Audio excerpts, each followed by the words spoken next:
안녕하세요. 저는 30대 결혼 3년 차 주부입니다. 오늘은 제 파란만장한 학창 시절과 결혼 생활, 그리고 그 결혼 생활에 마침표를 찍게 되기까지에 대해 이야기해 볼까 해요. 결혼 생활을 끝내게 된 이야기를 하면서 왜 학창 시절 이야기를 하냐 싶으신 분들도 있으시겠지만 제 이야기를 다 듣고 나시면 아, 그래서 그 이야기부터 했구나 하실 겁니다. 제 고등학교 시절은 정말 남달랐어요. 남달랐다는 게 긍정적인 의미로 남달랐다는 건 아닙니다. 저는 근방에 모르는 사람이 없는 노는 학생, 소위 일진이었어요. 지금 생각하면 뭐 그렇게 자랑할 과거는 아니지만 나름의 변명 아닌 변명을 해보자면 맞벌이를 하셨던 부모님 때문에 저는 늘 혼자 있는 시간이 많았고 초등학교 때부터 제일 친했던 친구가 그쪽으로 발을 들이면서 저도 자연스럽게 노는 친구들과 어울리게 되었습니다. 그러다 보니 어느새 제가 그 무리에서 제일 유명해져 있더라고요. 물론 그냥 유명해진 건 아니었고요. 못된 짓을 좀 많이 하기는 했어요. 보기에는 평범해 보이고 여리여리해 보이는 몸매와는 달리 제가 힘도 세고 깡따구도 좀 있었거든요. 싸우면 절대 지는 일이 없었고 성격상 지고는 못 살아서 반드시 보복을 해야 하는 사람이었습니다. 공부머리가 딱히 좋지는 않았는데 이상하게 그쪽으로는 머리가 잘 돌아가서 누군가 저를 건드리면 수십, 수백 배로 갚아주곤 했어요. 예를 들면 저에 대해 안 좋은 소문을 퍼뜨리고 다니는 친구가 있었거든요.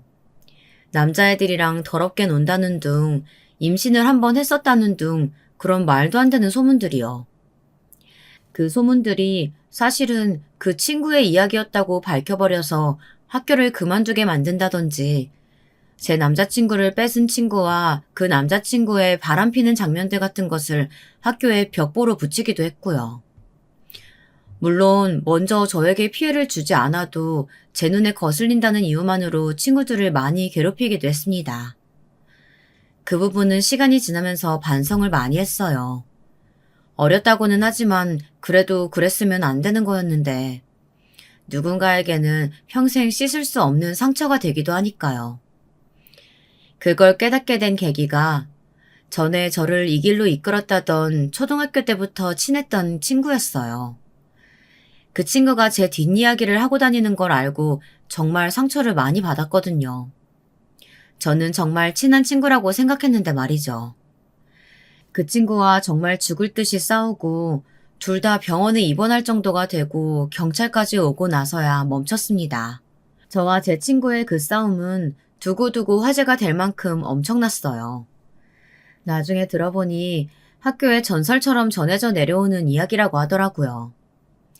내가 하는 말이나 행동 한마디가 누군가에겐 너무나 큰 상처가 될 수도 있다는 것을 깨달았던 것도 있고요.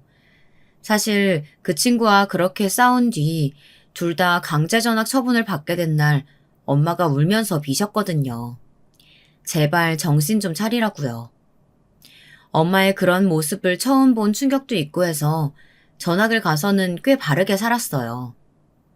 가끔 제 소문을 어디서 들었는지 무서워서 피하는 무리들과 괜히 시비를 거는 무리들 때문에 속에서 울컥할 때가 있었지만 그래도 큰 사고는 안 치는 선에서 늘 참아가며 나름 학창시절을 잘 마무리했어요. 사실 저도 제가 정신을 차리게 될 날이 오리라고 생각하지 않았었는데 저희 부모님은 오죽하셨겠어요. 하도 사고를 많이 쳐서 이제 엔간한 사고는 사고 같지도 않다던 엄마가 제 변한 모습에 제일 기뻐하셨던 기억이 납니다. 나는 네가 고등학교 무사히 제때 졸업하고 대학이란 곳에 간다는 것 자체가 기적 같다. 앞으로 네 인생에 터치하지 않을 거야. 사고만 치지 마. 별로 유명한 대학은 아니었지만 그래도 취직이 잘 된다는 과를 골라 학교를 갔습니다. 거기서도 얌전히 지냈어요. 같이 학교 생활을 하던 동기들 말에 따르면 술에 취하면 갑자기 다른 사람이 된 것처럼 무섭게 욕을 한다고는 했지만 뭐 누굴 때리거나 크게 피해준 일은 없었으니까요. 가끔 욱하는 날에는 정말 속으로 몇 번의 참을인을 새겼는지 몰라요. 대학을 다니다 보면 진상 선배는 꼭 한 명씩 있잖아요. 그런 사람들에게는 뒤에서 조용히 보복하고 하긴 했지만요. 뭐 예를 들면 실수인 척 다른 정보를 알려준다든지 톡을 잘못 보낸 척 그 선배가 저한테 한 짓들을 단톡방에 올리면서 알린다든지 그런 것들 말이에요. 아무튼 제 성격은 잘 숨겨가며 살았어요. 그래서 대학교 이후 만난 친구들은 저의 과거와 원래 성격을 잘 모르긴 합니다. 그리고 성격을 자꾸 누르다 보니 어느 순간 진짜 조금 유해진 것도 같았어요. 나이가 든 것도 있을 테고요. 전학을 당하기 전에 친했던 친구들과는 대부분 연락이 끊겼습니다. 가끔 연락하는 친구들도 있지만 그마저도 친하지는 않고요. 아, 초등학교 때부터 친했다는 전학을 가게 된 이유가 된 그 친구와는 그 이후 한 10년 뒤쯤 만나서 화해를 했습니다. 지금은 다시 둘도 없이 친하게 지내요. 가끔은 그때 우리가 왜 그토록 죽도록 싸웠지 하면서 그 시절 일을 추억하기도 할 만큼요. 그 친구에게서 먼저 연락이 왔어요. 어린 시절 사진을 보다가 우리가 같이 찍힌 사진들을 발견했는데 인생에서 그만큼 친했던 친구를 갖는다는 게 얼마나 소중한 일인지 나이가 드니 알겠다면서요. 저도 그 친구가 그리웠던 적이 많았기 때문에 그 연락이 참 반가웠습니다. 과거에 친했던 기억 때문인지 공유하는 추억이 많았기 때문인지 저희는 다시 금방 친해졌어요. 그때는 진짜 뭐 그런 걸로 그렇게 죽도록 싸웠는지 몰라. 그때는 그게 진짜 중요한 문제였어. 그랬지. 다시 만난 그 친구는 일찍 결혼해서 애가 벌써 초등학생이에요. 저는 아직 애 소식이 없어서 그 친구한테 고민 상담도 종종 합니다. 아이가 안 생기는 게 최근 고민이었거든요. 지금 남편이랑은 직장 생활을 할 때 만났습니다. 다니던 회사 상사였어요. 저한테 이거저거 일을 가르쳐 주다가 정들어서 연애를 했고 자연스럽게 결혼으로 이어졌습니다. 어느 날 제가 물었던 적이 있어요. 자기는 내 어디가 그렇게 좋아서 결혼까지 하려고 했어? 착하잖아. 그리고 성실하고. 고등학교 때 저는 알았을까요? 미래의 남편에게 이런 소리를 듣게 될 날이 올 거라는 사실을 말입니다. 결혼하던 날 엄마가 우시면서 했던 말씀이 아직도 기억에 선명합니다. 나는 네가 이렇게 멀쩡하게 잘 커서 정상적으로 결혼한다는 사실이 꿈만 같아. 개과천선이 다 널 두고 하는 말이 아니겠어. 그 말에 저와 제 옆에 붙어있던 그 친구가 정말 빵 터졌던 기억이 있어요. 니네 둘이 다시 친해진 것도 나는 너무 신기해. 세상사 아무도 모른다더니. 그만해요. 누가 들어요. 정말 코미디 영화를 한 편 찍은 결혼식이었어요. 결혼을 하고 저는 이직을 했습니다. 남편은 좀 쉬다가 하라고 했는데 성격상 집에서 쉬면 좀이 쑤시는 타입이라 바로 일자리를 구했어요. 직장 사람들도 저를 그냥 조용조용한 사람인 줄 압니다. 과거에 저를 아는 사람들이면 다들 기절하겠죠. 엄마의 말대로라면 개가천선을 한 제가 요즘 유일하게 거슬리는 인물은 다름 아닌 제 시어머니세요. 정말 예전 성격 같았으면 한번 들이받고 집을 나오는 건데 많이 참아내고 있습니다. 남편이 저한테 잘하거든요. 대체 임신 소식은 언제 전해줄 거니? 그게 얘 마음대로 되는 것도 아니고 검사했는데 저랑 집사람 둘 다 별 문제 없다니까 곧 되겠죠. 집에서 얌전히 있어도 될까 말까인데 회사다 뭐다 자꾸 나다니니까 그런 거 아니야. 여자가 조신하게 살림이나 하지. 그런 이야기를 들으면 정말 목 끝까지 욱하고 뭔가 올라왔지만 늘 참아냈어요. 둘이 벌면 더 좋죠. 그러면 어머님께 용돈도 더 많이 드릴 수 있고. 그렇게 말하면 늘 뚱한 얼굴로 중얼중얼 거리셨어요. 네가 그렇게 말하니까 내가 꼭 용돈 바라는 시어머니 같잖니. 그거 몇 푼이나 낸다고 유세야, 유세는. 그렇게 말씀하시면서도 용돈 입금 날이 하루라도 늦으면 칼같이 전화가 와요. 왜 입금 안 하니? 하면서 말이죠. 그렇게 가끔 저를 기가 차게 하는 시어머니만 아니면 나는 평탄하고 고민 없는 삶을 이어가고 있었습니다. 그러던 어느 날부터 남편이 이상했어요. 원래 저 같은 애들은 촉이 좀 많이 좋거든요. 근데 자꾸 제 눈치를 슬금슬금 살피고 어느 순간 회식을 핑계로 일주일에 2번 이상 집에 늦게 오기 시작했어요.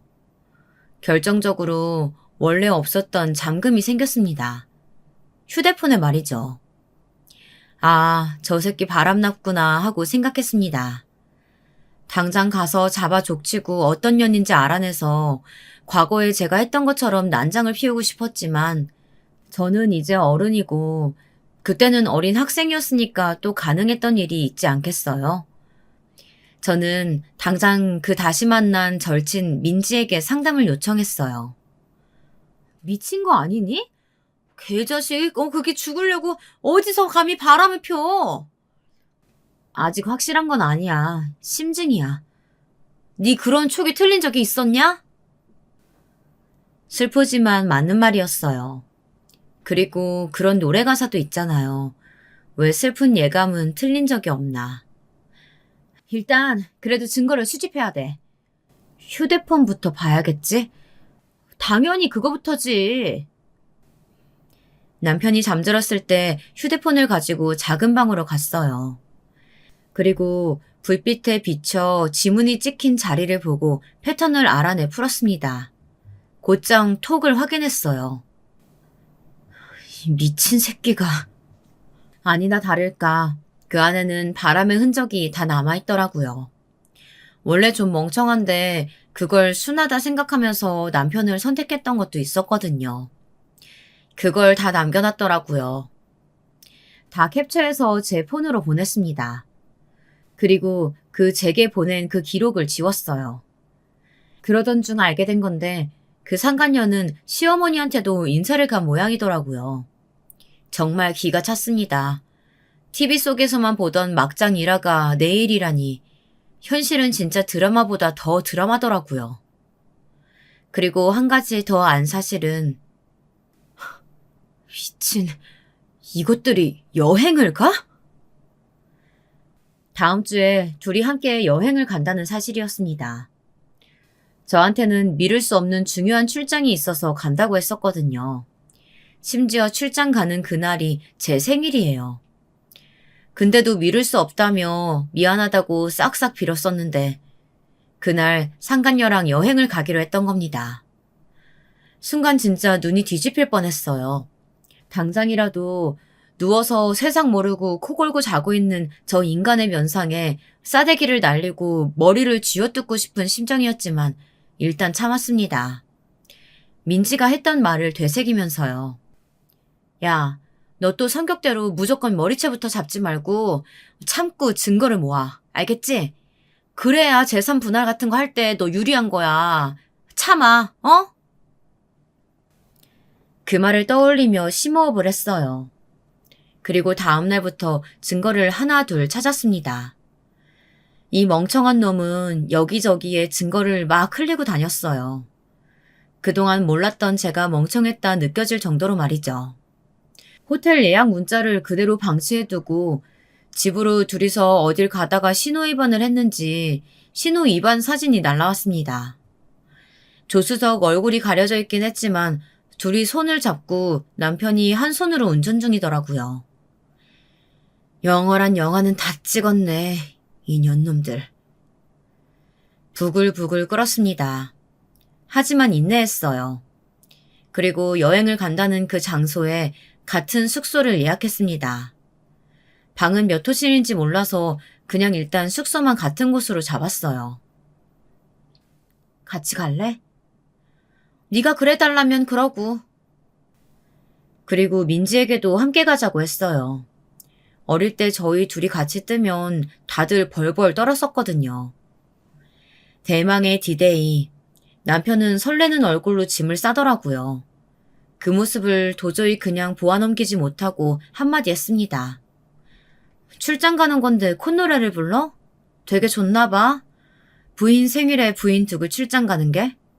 남편은 아차한 것 같았지만 생일을 챙겨주지 못해서 제가 삐진 거라고 생각한 모양인지 어딘가에서 조그만 박스 하나를 들고 나오더라고요. 열어보니 목걸이였습니다. 자기야, 너무 섭섭해하지 마. 어쩔 수 없었어, 진짜로. 미안한 마음 담아서 준비했어. 하면서 제 목에 목걸이를 걸어주더라고요. 당장 잡아 빼고 싶었지만 참았어요. 그리고 애써 억지로 웃어가며 말했습니다. 안 그래도 생일에 혼자 있기 뭐해서 민지랑 어디 호캉스라도 가려고. 잘 생각했어. 민지 씨가 진짜 역시 좋은 친구라니까. 그러면서 웃더군요. 짐 하나를 벗어던진 것 마냥 말이죠. 속으로 생각했습니다. 너는 오늘 뒤졌다고 말이죠. 남편이 집을 나간 뒤 곧장 민지를 만나 저도 그 숙소를 향했어요. 근데 숙소만 알아서는 뭐 어쩔 수 없지 않아? 그 멍청한 새끼가 지 휴대폰에 어디 예약했는지 기록을 다 남겨놨어. 심지어 스케줄도 짜놨더라고. 몇 시에 어디 가는지 다 알아. 좀 많이 멍청하시네. 일정표에 따르면 지금 숙소 가서 짐 풀고 쉬고 있을 거야. 그리고 풀장 갔다가 오후 5시에 식당을 예약했어. 호텔 스카이 라운지로. 우리도 그 시간에 거기서 밥 먹을 거야. 이런 말 좀 미안한데 나 좀 설렌다. 저도 설렜어요. 그놈 잡아 족칠 생각에 말이죠. 그리고 그 상간녀의 얼굴을 확인할 생각에 말입니다. 톡으로 본 그 상간녀는 정말 여우 그 자체였어요. 남편을 꼬드겨서 명품백이다 구두다 오만 것들을 뜯어내고 저와 남편 사이를 정말 오지게도 이간질했더라고요. 대단히 크게 가진 것도 없는 남자가 뭐가 좋다고 저러는 건지. 민지와 함께 그곳으로 향했습니다. 숙소에 도착해 짐을 풀고 잠시 둘러보러 나왔는데 멀리서 낯익은 실루엣 하나가 보였어요. 그 실루엣의 정체를 확인하고 정말 놀랐습니다. 바로 시어머니였어요. 아니, 저 양반이 여길 왜... 몸을 숨기고 여기저기 사진을 찍으면서 구경 중인 시어머니를 봤습니다. 다 알고 있는 거야? 설마 같이 온 거야? 그건 저에게도 꽤나 큰 충격이었어요. 아무리 시어머니가 얄밉고 싫었던 적이 많았다고는 하지만 그래도 이렇게 양심도 없고 경우도 없는 사람일 거라고는 생각해 본 적이 없었습니다. 너무 놀라서 그 자리에 한동안 굳어 있었어요. 그리고는 멍하니 숙소로 돌아와 침대에 털썩 앉았습니다. 그런 저를 보고 민지가 걱정스러운 얼굴로 다가왔어요. 왜? 무슨 일인데? 나 방금 누구 봤는 줄 아니? 왜? 그 년놈들이랑 마주쳤어? 계획 틀어진 거야? 아니, 시어머니 봤어. 어? 네 시어머니? 네 시어머니를 여기서 왜 봐? 하던 민지가 뭔가 깨달은 듯 경악스러운 얼굴을 했어요. 설마 셋이서 같이 온 거야? 그런 거 같아. 완전 단체로 쳐 돈 거 아니야? 민지는 정말로 화가 난 듯 길길이 날뛰었어요. 그런 민지를 말릴 생각도 없이 멍하니 앉아있다가 벌떡 일어났습니다. 그렇게 둘이 함께 한 번 더 마음을 다잡고 시간이 되어서 스카이 라운지로 향했습니다. 민지는 그 모든 상황을 기록하기 위해 입구에서부터는 휴대폰 동영상을 찍었어요. 일부러 그들보다 20분 정도 뒤의 시간으로 예약을 했습니다. 한참 화기애애할 할 시간에 들어가려고요. 아니나 다를까 멀리서 낯익은 목소리와 웃음소리가 들려오더군요. 겁나 즐겁나 보네. 입에서 빈정거림이 자연스럽게 나왔습니다. 그 순간만큼은 그동안 눌러왔던 제 성격이 다 봉인 해제되는 느낌이었어요. 치기 어렸던 학창시절로 돌아간 듯 이성을 잃어가고 있었습니다. 점점 그 세 사람 가까이 다가갔어요. 얼굴이 보이고 목소리가 더 크게 들려오고 어느덧 바로 앞에 섰습니다. 자신의 옆에 그늘이 진다는 걸 알았는지 남편이 저를 올려다보더군요. 그리고 악소리도 내지 못하고 그 자리에서 굳더라고요. 남편의 그 표정을 본 시어머니와 상간녀가 제 쪽으로 고개를 돌렸습니다. 그리고는 시어머니도 굳었어요. 네가 여긴 어떻게... 어, 자기야. 자기? 제가 눈을 감고 숨을 몰아쉬었어요. 그리고는 눈을 떠 궁금했던 상간녀의 얼굴을 확인했습니다. 근데 어딘가 낯이 익었어요. 아니나 다를까 그쪽도 제가 낯익었는지 한참을 보더니 얼굴이 하얗게 질려가기 시작했어요. 그러더니 떨리는 목소리로 남편에게 묻더군요. 이분이 오빠 부인분이셔? 남편은 아무 말 못하고 고개만 살짝 끄덕였어요. 남편의 그 끄덕임을 본 상간녀는 더더욱 얼굴이 하얗게 질렸습니다. 그리고는 기어 들어가는 목소리로 말하더군요. 현정 언니 아니세요? 제 이름을 알더라고요. 그래서 다시 얼굴을 빤히 바라봤습니다.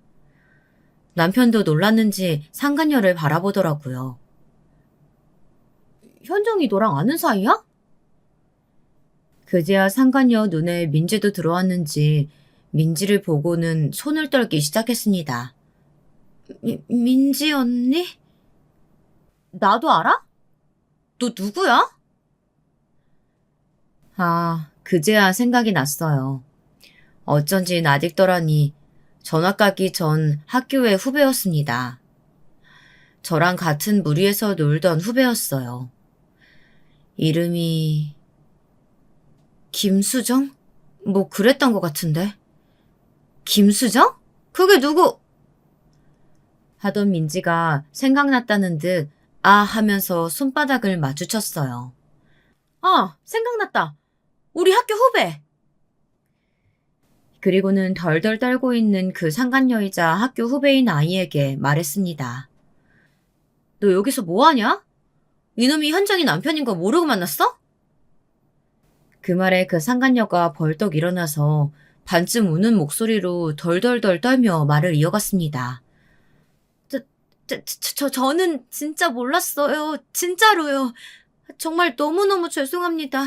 언니 남편인 줄 알았으면 절대 안 만났을 거예요. 진짜 죽을 죄를 지었어요. 그러면서 싹싹 비는 그 모습을 제가 어이없는 얼굴로 바라봤어요. 세상에 그런 우연도 있더라고요. 그 모습을 보던 남편과 시어머니가 한마디씩 거들었습니다. 둘이 학교 선후배야? 아니, 그거보다 자기야, 내 말부터 들어봐. 아니, 뭐 애도 못 가지는데 남자가 한눈 좀 팔 수도 있지 뭐. 제가 찌릿하고 보자 두 사람 다 뻘쭘한 듯 입을 다물더라고요. 물론 시어머니는 계속 꿍얼거리고 계셨지만요. 너네 둘 다 내가 진짜 가만 안 둔다. 아니, 어머님까지 셋 다요. 가만 안 두면 어쩔 건데? 네가 뭐? 아, 엄마 조용히 좀 해. 이미 주변 사람들이 모두 저희를 구경하고 있었어요. 제 말에 그 상간녀가 더 바들바들 떨더라고요. 아마 제 그때 모습을 기억한다면 알겠죠. 제가 받은 걸 어떤 식으로 얼마만큼 돌려주는 사람인지요. 언니 진짜 너무 죄송해요. 다시는 안 만날게요. 언니가 하라는 대로 할게요. 이혼하실 때 뭐 증언 같은 거 필요하시면 제가 다 나가서 언니 편에서 증언할게요. 그 모습이 좀 과하단 생각이 그제야 든 것 같더라고요. 멍청한 남편이 말이죠. 자기, 아니, 너 왜 그래? 의아한 눈으로 상간녀를 바라보더라고요. 이 언니가 얼마나 무서운... 언니 진짜 죄송해요. 저년이 어딜 도망가? 야!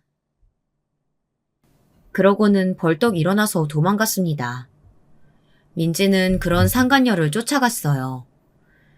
그런 그 둘을 바라보다 제가 고개를 돌려 남편을 바라봤습니다. 남편은 여전히 의아한 눈으로 상간녀가 도망간 자리를 보다가 제 시선을 느꼈는지 저를 보더라고요. 그리고 억지로 입꼬리를 당겨 웃었습니다. 자기야, 내가 진짜 잘못했어. 근데 일단 내 얘기부터 좀 들어봐. 닥쳐, 멍청한 새끼야. 제 입에서 그런 험한 말이 나오는 걸 처음 들은 남편이 벙쪘습니다. 그리고 곧 시어머니가 저를 향해 눈을 부릅떴어요. 남편한테 닥쳐가 뭐고 멍청한 새끼는 뭐야? 너 미쳤니? 그런 시어머니를 보다가 피식 웃었어요. 제 웃음에 당황한 듯 말을 버벅이더라고요. 어머, 얘가 왜 이래? 어머니도 조용히 하시고 얌전히 계세요. 온 동네방네 남편 상간녀랑 셋이서 여행 간 미친 노인네라는 소문나기 싫으면. 뭐? 못 알아들으셨어요? 제가 어머니 사시는 아파트 호수마다 홍보물이라도 써서 돌려야 알아들으시겠어요? 시끄럽다고요. 제 그 말과 태도에 놀란 시어머니가 굳어서 입만 뻥긋거리고 있을 때 역시 놀란 남편에게 시선을 돌려 말했습니다. 나는 진짜 착하게 살려고 했어. 네가 망친 거야. 넌 진짜 뒤졌어. 오늘부터 일단 집에 들어오지 마. 들어오면 죽인다. 그리고는 돌아서서 나왔습니다. 정말 속이 부글부글 끓었지만 이성을 찾으려 노력했어요. 폭력 사태가 일어나지 않은 것만 해도 정말 장족의 발전이라고 스스로를 다독였습니다. 민지는 그 상간녀의 머리채를 잡아서 제가 있는 객실로 데리고 왔어요. 눈물과 콧물이 범벅이 된 얼굴로 다시 한번 제 앞에서 무릎을 꿇었습니다. 나한테 했던 말 다시 한번 해봐. 나 아까 녹음 제대로 못했어. 나 김수정은 오민재와 불륜관계인 것을 인정하고 박현정이 이혼하는 과정에서 진술이 필요하면 거짓없이 모든 걸 증언할 것을 약속합니다. 덜덜 떨어가며 그렇게 말하더라고요.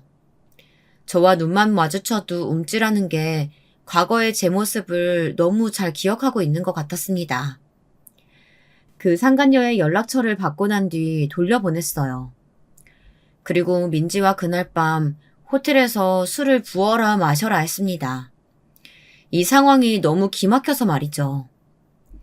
남편은 그날 이후 어머님 집에서 지냈어요. 그리고 저는 부모님께 이 모든 사실을 이야기했습니다. 당장이라도 잡으러 가려는 걸 제가 알아서 잘하고 있다고 하니 납득한 듯 고개를 끄덕이시더라고요. 그럼에도 불구하고 딸이 이런 일을 당한 걸 너무 속상해하셔서 마음이 아팠습니다. 일을 이렇게 만든 남편과 시어머니, 상간녀에게 더더욱 화가 났고요. 그동안 제가 모은 자료와 그날 민지가 찍었던 영상을 증거로 이혼 소송과 위자료 청구 소송을 동시에 진행했습니다. 워낙 증거가 명확해서 제가 무조건 이긴다고 하셨어요. 재산도 집을 포함 결혼 후에 발생한 재산들은 잘 분할이 될 거고 위자료도 꽤 높은 금액을 받을 수 있을 거라고 말이죠. 하지만 성격상 거기서 분이 안 풀렸습니다. 그리고 얌전히 있어도 모자랄 판국에 시어머니와 남편은 가만히 있지 않았어요. 어느 날은 집으로 찾아왔더군요. 아니 남자가 좀 실수도 할 수 있지. 그걸 이렇게 세상이 다 알게 소송까지 해? 하여간 요즘 여자애들은. 당신 이렇게 무서운 여자였어? 언제 이렇게 자료들을 다 모은 거야? 그러면 그동안 알고도 소송하려고 모른 척하면서 나 떠본 거였어? 아 진짜 무슨 개 짖는 소리야. 불륜녀랑 셋이서 본처 두고 여름 휴가 갔다 온 인간들이 누구 보고 너무하고 누구 보고 무섭대. 지금 저랑 장난하세요? 아마도 처음 본 듯한 제 표정과 말투에 남편도 시어머니도 많이 놀란 것 같았습니다. 제가 소리를 확 질렀더니 시어머니도 남편도 멈칫하는 게 느껴졌습니다. 그때 저희 친정엄마가 집으로 오셨어요. 두 사람을 보고 표정이 확 굳었습니다. 여긴 왜 오셨어요? 뭐, 무릎이라도 꿇으러 오셨어요? 아니, 대체 애 교육을 어떻게 시켰길래 어른한테 이렇게 소리 지르고 버릇없이 구는 거예요? 네? 머리채 안 잡은 걸 다행으로 여기시고 그냥 가세요. 네? 시어머니의 그 말에 엄마가 한숨을 푹 쉬더니 팔짱을 끼고 저에 대해 이야기하기 시작했습니다. 내가 얘 키울 때 내 딸이지만 무서웠던 적이 한두 번이 아니었거든요. 나이 들면서 철이 좀 들었다고는 하지만 어릴 때 그 성깔 어디 가진 않았을 거고 지 성격 누르고 잘 사는 애를 지금 건드리게 누군데 여기 와서 이렇게 행패를 부려요. 내 딸이지만 얘 내가 못 말리니까 지금 폭력 사태 안 난 것만으로도 천년이다 여기고 가세요 좀. 뭐라고요? 원래 순한 사람 아니었어요? 순하다고? 얘가? 내가 얘 사고 쳐서 학교를 수십 번은 불려가고 물어준 합의금이 얼만데. 그니까 그냥 조용히 가세요 좀. 엄마의 그 말에 남편과 시어머니의 얼굴이 사색이 되더라고요. 그리고는 어버버 거리더니 자리에서 떴습니다. 그리고 며칠 뒤 제 후배이자 남편의 상간녀인 그 친구가 저를 찾아왔더라고요. 제발 용서받을 수 있는 기회를 달라고 애걸복걸 하길래 그 자리에 나갔습니다. 민지가 녹음을 꼭 해야 한다고 해서 녹음기도 챙겼어요. 저도 좀 일찍 간다고 나갔는데 이미 와 있더라고요. 그리고 저를 보자마자 자리에서 벌떡 일어나 인사를 해서 인상을 찌푸렸습니다. 그 군기가 바짝 든 모습에 커피숍의 다른 손님들이 쳐다봤거든요. 아, 작작해. 다 쳐다보잖아. 죄송합니다, 언니. 제가 자리에 앉아 따라 앉더라고요. 주문한 커피가 나오고 제가 먼저 입을 뗐습니다. 야, 네가 하는 말 다 녹음해도 되지? 그럼요. 오늘 다 말씀드리고 사죄하러 나온 건데요. 그 말에 테이블 위에 녹음기를 올려놓고 녹음 버튼을 눌렀습니다. 녹음 시작했다. 일단 어떻게 만났는지부터 말해. 남편 회사 거래처 회사에서 일하고 있다고 하더라고요. 몇 번 보다 보니까 사람이 괜찮은 것 같아서 호감을 가지게 됐다고. 처음에는 유부남인 줄 몰랐고 나중에는 알았는데 그래도 헤어지지 않은 건 정말 잘못된 거였다고요. 만난 지 얼마나 됐냐 물었더니 1년 정도 됐답니다. 그때 걸린 그게 1주년 기념해서 겸사겸사 간 여행이었대요. 시어머님이랑은 어떻게 같이 가게 됐냐 물었더니 우연히 데이트하는 걸 시어머니한테 들킨 적이 있대요. 근데 뭐라고 하시기는커녕 나이랑 건강 상태, 결혼관 이런 걸 물어보더니 친하게 지내자고 하시며 그 자리에서 휴대폰 번호도 주고받았다고요. 그 이후에 쇼핑도 같이 다니고 밥도 같이 먹고 몇 번이나 그랬대요. 나이랑 건강 상태 체크 뭐 뻔했습니다. 제가 아이를 갖는 게 좀 늦어지고 있으니 여차하면 새 며느리감으로 미리 점 찍어둔 거겠죠. 결혼하면 직장생활 그만두고 살림만 할 수 있냐길래 그게 제 꿈이었다고 하니까 엄청 좋아하시면서 많이 챙겨주셨어요. 저한테 매번 마음에 안 드는 티를 냈던 부분을 상간녀가 다 해주겠다고 하니 퍽이나 마음에 드셨겠죠. 그냥 이제 어이가 없다 못해 해탈한 기분이 들었습니다. 이혼하겠다고 하든? 그 말에 조금 망설이더니 대답했습니다. 네, 좀만 기다려달라고요. 부인이 위자료나 재산분할 적게 하려면 유책 배우자가 자기가 아니라 부인이 돼야 한다고 흠잡힐 때까지 기다리라고 하더라고요. 그 말에 제가 마시던 커피잔을 테이블 위에 세게 내려놨습니다.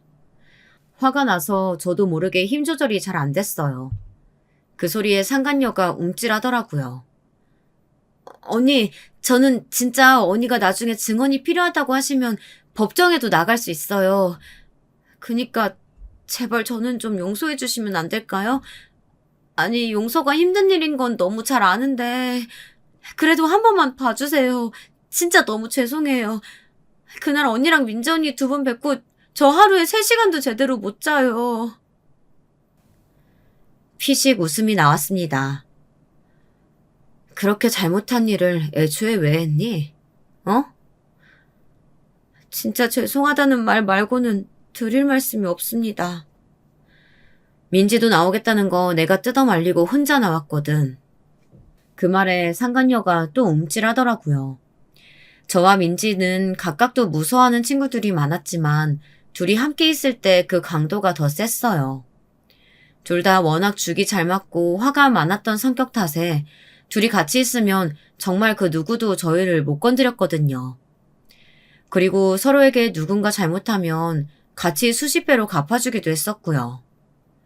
그걸 몇 년 동안 코앞에서 봐온 후배이니 저와 민지가 같이 있는 모습이 겁날만도 하겠죠. 상간녀가 조심스럽게 입을 열어 물어봤습니다. 민지 언니랑은 언제 다시 친해지신 거예요? 두 분 그러고 아예 안 보는 거 아니셨어요? 그게 왜 궁금한데?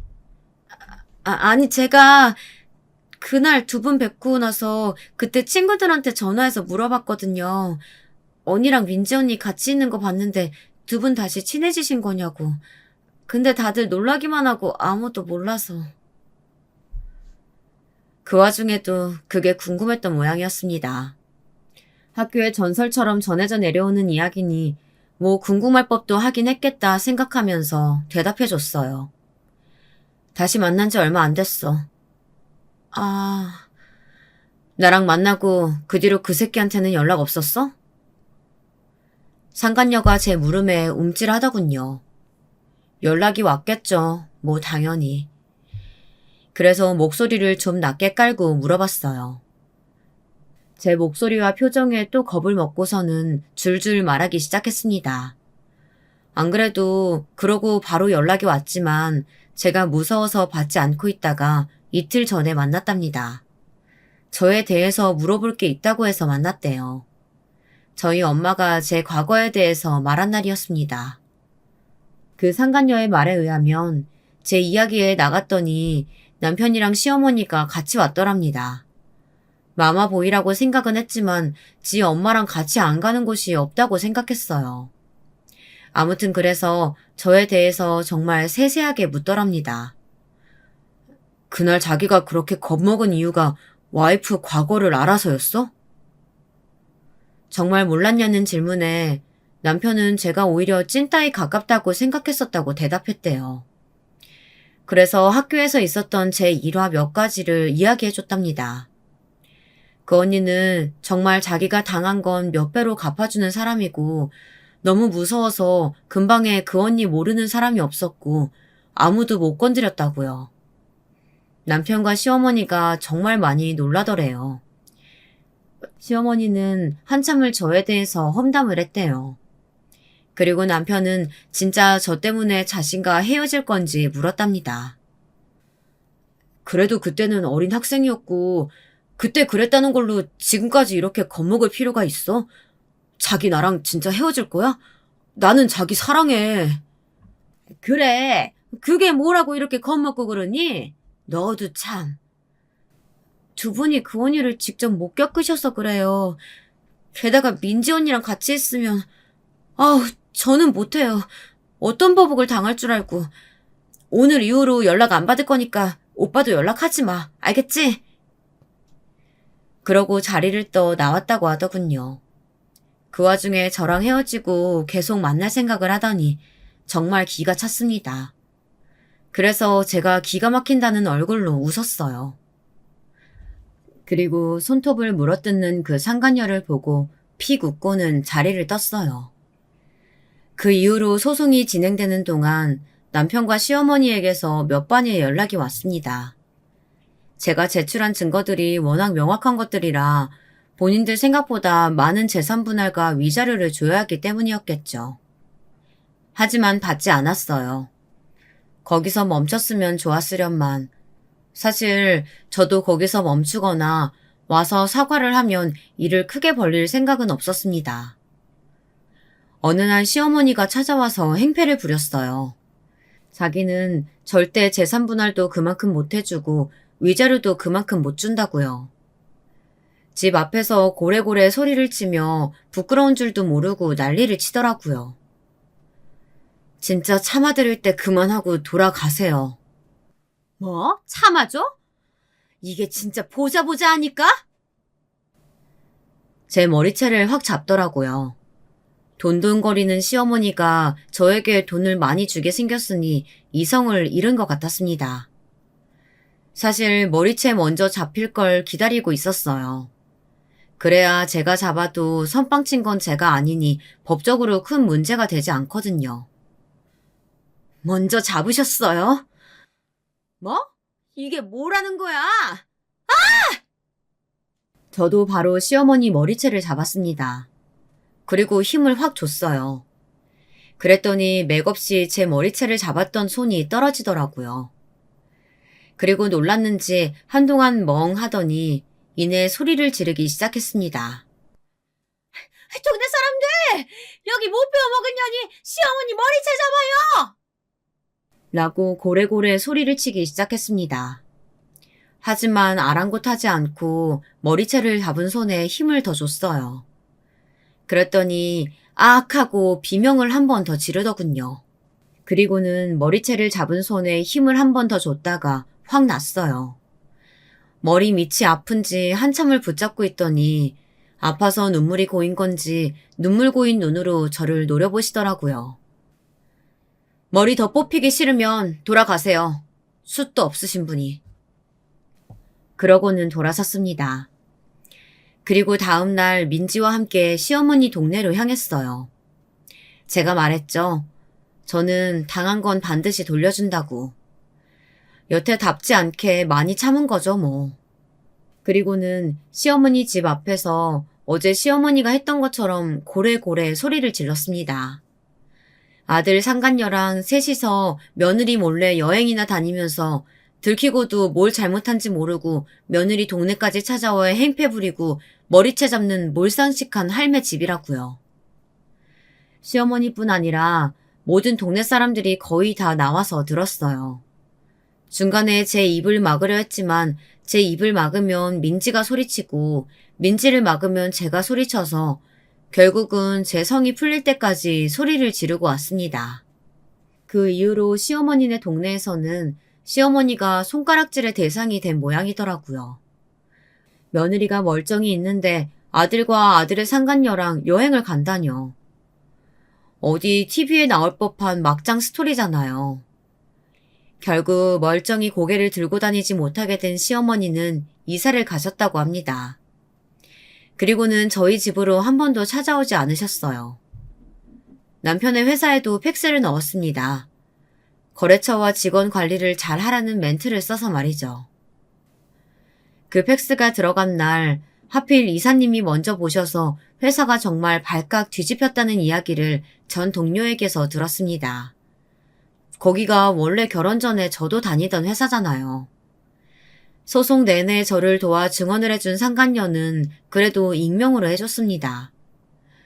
그럼에도 금방 정체가 밝혀져서 회사를 그만둔 모양이었지만 말이에요. 아마 그 친구는 알 겁니다. 이 정도면 제가 정말 많이 참은 거고 많이 봐준 거라는 사실을 말이에요. 본인도 아는지 회사를 잘리고도 이렇다 할 연락은 없었어요.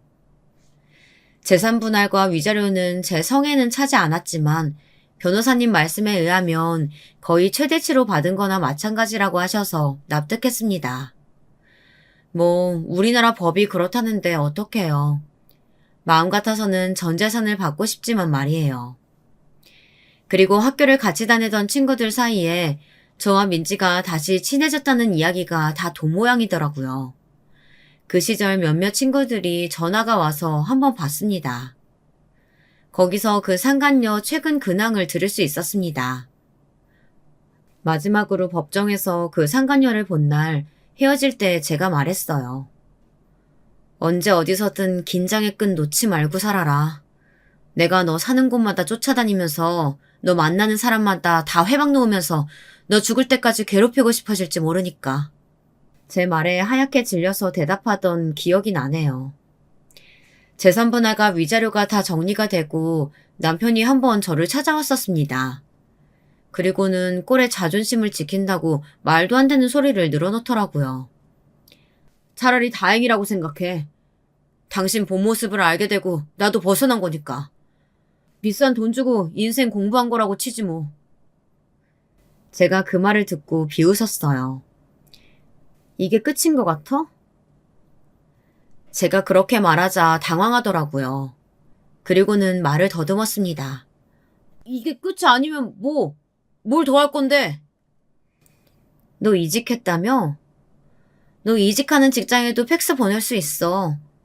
그리고 너 재혼한다고 하면 재혼하는 결혼식장 가서 너 불륜 현장 걸린 거 비디오 틀 수도 있고. 나중에 애 생기면 그 애한테도 말할 수 있어. 니네 아빠 불륜남이라고. 네가 어디서 뭘 하든 무슨 인생을 어떻게 살든 죽을 때까지 쫓아다니면서 네가 한 짓 다 까발릴 수도 있는데? 제가 그렇게 말하자 남편이 하얗게 질리더라고요. 그리고 손을 미세하게 떠는 게 느껴졌습니다. 내가 니네 엄마한테 하는 거 못 봤니?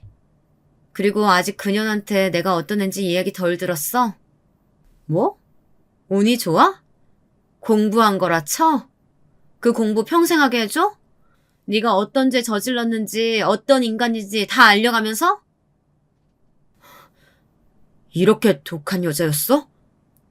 아직 시작도 안 했는데 왜 그래? 무릎 꿇고 미안했다 싹싹 빌어도 지금 분이 풀릴까 말까 한 판에. 뭐? 공부한 셈 쳐? 지금 어디서 자존심 시키겠다고 턱을 치켜두고 허세를 부려. 발 뻗을 자리인지 아닌지 구분도 못하지 지금? 내가 정말 미안해. 그러니까 우리 연은 여기서 끝내자. 제발. 내 눈에 띄지 마 진짜. 평생을 내 눈에 안 보이게 내 귀에 네 소식 안 들리게 조심하면서 살아. 살다가 문득 보이는 날엔 그래서 내가 너 때문에 또 빡치게 되는 날엔 진짜 내가 할 수 있는 최선을 다해서 죽을 때까지 너 쫓아다니면서 수십, 아니 수백 배로 갚아줄 테니까. 그리고는 고개까지 꾸벅 숙이고는 돌아갔어요. 뭐 사실 귀찮아서라도 이제는 예전처럼 그렇게 엄청난 수고를 들어가며 보복할 생각은 없었지만 저렇게 거들먹거리는 걸 보니 그냥 둬서는 안 되겠더라고요. 그래서 좀 세게 이야기했는데 제대로 쫀 것 같았습니다. 나중에 듣기로는 전 남편과 전 시어머니는 원래 살던 동네에서 멀리 이사 간 것 같더라고요. 제 눈에 띄지 않기로 합의를 봤나 봐요. 하긴 뭐 근데 제가 아니더라도 원래 살던 곳이나 일하던 곳에서 더 이상 있을 수 없긴 했을 거예요. 소문이 다 나서 말이죠. 지나갈 때마다 손가락질하며 멀쩡한 와이프 며느리 두고 상간녀랑 여름휴가까지 같이 다닌 모자라는 수군거림을 들어야 했으니 말입니다. 상간녀는 연애를 하다가 그 과거 때문에 차였다는 이야기를 전해 들었어요. 제가 딱히 손을 쓴 건 아니었는데 이미 소문이 많이 난 일이라 귀에 들어갔나 봅니다. 그 남친이 엄청 부자였다는데 뭐 지복 지손으로 찬 거죠 뭐. 우연히 저희 엄마가 전 시어머니를 백화점에서 만난 적이 있다는 이야기도 해드릴게요. 쇼핑을 하고 있는데 어디서 낯익은 얼굴이 보여서 저희 엄마가 자기도 모르게 인사를 했답니다. 그리고는 아차했대요. 저희 엄마도 진짜 저희 엄마죠. 반갑게 인사할 사이가 아니란 걸 인사하고 깨달았네요. 네. 쇼핑도 하시고 좋아 보이시네요. 저희 엄마의 그 말에 시어머니 표정이 파리해지시더랍니다. 그리고는 손사래를 치면서 호들갑을 떨더래요. 전혀요. 전혀 좋게 지내지 않아요. 왜요? 좋아 보이시는데요. 엄마는 자기가 욕을 한 것도 아닌데 뭘 그렇게 난리를 치며 좋게 지내지 않는다는 사실을 어필하나 싶었는데 바로 알게 되었다고 합니다. 아니요. 전혀 좋게 지내지 않고 매일매일 힘들게 지내고 있으니까 저 좋아 보인다는 말은 따님한테 절대 하지 마세요. 네? 아, 금방 깨달으셨더라고요. 잘 지내는 것 같아 보인다고 하면 제가 가서 보복이라도 할까 겁이 나셨던 거겠죠. 아마 그날 저한테 머리채 잡히고 제가 동네에서 소리치면서 본인이 한 짓을 다 까발린 게 전 시어머니에게는 꽤나 충격적이었던 모양이에요. 근데 잘 지내는 것 같아 보이긴 했어. 엄마가 못마땅한 얼굴로 그렇게 말하더라고요. 그런 엄마의 모습을 보고 웃었습니다. 뭐, 복수를 더 하고 싶게 될 수도 있어요. 어느 날 자고 일어났는데 참을 수 없을 만큼 화가 나거나 또 무슨 소식을 듣게 됐을 때 그렇게 잘 사는 꼴을 보고 싶지 않아서 회방 놓고 싶어질 수도 있겠죠. 하지만 예전에 못되게 살았던 업보라는 생각도 조금 하고 있는지라 그냥 여기서 그치기로 했습니다. 전 남편도 전 시어머니도 또 그 상간녀도 알아서 저를 피해 다니고 있는지라 덜 거슬려서 이런 생각을 할 수 있는 걸 수도 있고요. 제 이야기는 여기서 끝입니다. 받은 위자료로 여행이나 길게 다녀올까 해요. 회사에는 휴직계를 냈거든요. 회사분들은 제가 먼저 이야기하지 않았는데 제 이야기를 어디서 다들 들으셨는지 저를 굉장히 안쓰러워하며 배려해주고 계시거든요. 그래서 제가 휴직계를 내고 여행을 다녀온다고 하자 다들 그런 시간이 꼭 필요하다며 응원해 주셨습니다. 전 회사분들도 전화가 몇 번 오긴 했어요. 전 남편이 그런 사람인 줄은 정말 꿈에도 생각하지 못했다면서. 그리고 현정 씨가 그런 깡따구가 있는 사람인 줄도 몰랐다고요. 아마 제가 회사에 남편 불륜 증거들을 모은 팩스를 보낸 걸 두고 한 말이겠죠. 남편이 그걸 두고 저보고 독한 여자다 했다는데 사실 그런다고 누가 남편 말을 믿어주겠어요. 어쨌든 남편은 명백히 잘못을 한 불륜남인데 말입니다. 아무튼 제 평판에는 별 문제가 없이 결론이 났어요. 이번 일을 겪으면서 알게 된 사실인데 제가 성격을 죽이고 살고 있다고 생각했지만 그게 아니라 나이가 들면서 실제로도 좀 유해지긴 한 모양이더라고요. 이 정도에서 끝낸 걸 보면요. 예전 같았으면 정말 이거에 몇 배로 갚아줬을 텐데 말이에요. 좀 길게 여행 다니면서 생각을 좀 정리할 시간을 가질까 해요. 그리고 돌아오면 다시 제 인생을 살아야겠죠. 그 과거는 이제 과거니까 털어버리고 말입니다. 저는 그들에게 복수하는데 제 인생을 바칠 만큼 멍청하지 않거든요. 그들은 제가 진짜 언젠가 할 거라고 생각하고 겁을 먹고 있는 모양이지만 말입니다. 당분간 새로운 사람은 만나지 않을 생각이에요. 워낙 세게 당해서 그런가 남자와 결혼이라는 것에 대한 회의감이 생겨서 말입니다. 엄마는 과거 제 결혼식 날 딸 잘 치었다고 좋아하시면서 제가 결혼이라는 걸 하게 될 줄은 꿈에도 몰랐다고 하셨지만 이런 날이 오리라는 것도 꿈에도 모르셨겠죠. 잘 지었다고 생각했는데 하필 상대가 너무 쓰레기였어. 어느 날 그렇게 씁쓸하게 말씀하시는 거에 웃었던 기억이 납니다. 연애는 하고 싶어요. 여행에서 멋진 남자를 만나면 좋겠네요. 물론 그가 유부남인지 아닌지는 꼭 알아보고 하려고요. 세상엔 별 이상한 남자들이 많으니까 말입니다. 긴 시간 제 이야기 들어주셔서 감사합니다. 재밌으셨다면 좋겠네요. 저는 이야기하면서 재밌었거든요. 이게 재밌는 거 보니 제 상처도 좀 아문 것 같아 다행입니다. 안녕하세요. 저는 50대의 여성입니다. 딸 자식 둘을 솔하이 두고 있고 남편과는 작은 가게를 운영하고 있어요. 큰 가게는 아니고 도시락을 만들어 파는 가게인데 주변에 학교들이 있어서 학생들을 상대로 근근히 생계를 유지해 나가고 있습니다.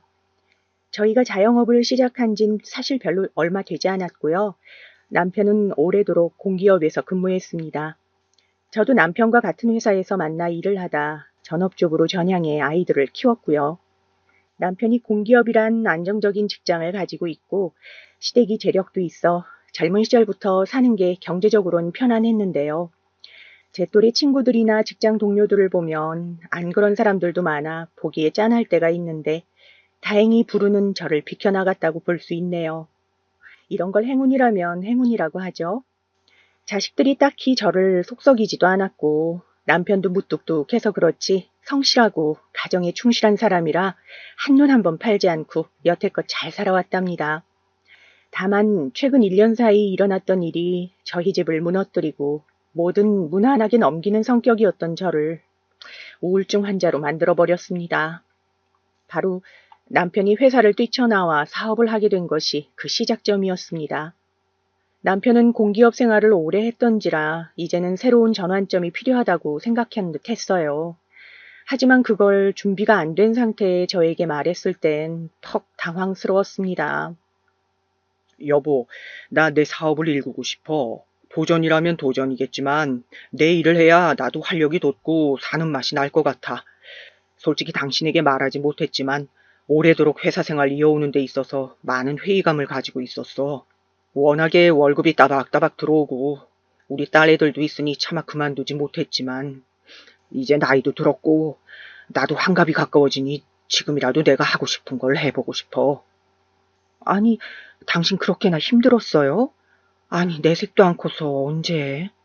당신이 걱정할까봐 말 안 했어. 근데 난 모르겠어요. 당신 마음은 이해하겠는데 내 주변 보니 지금 당신 나이에 사업하다 안 돼서 노후 대비도 안 되고 망한 사람들 많던데 사업은 좀 신중해야 하지 않아요?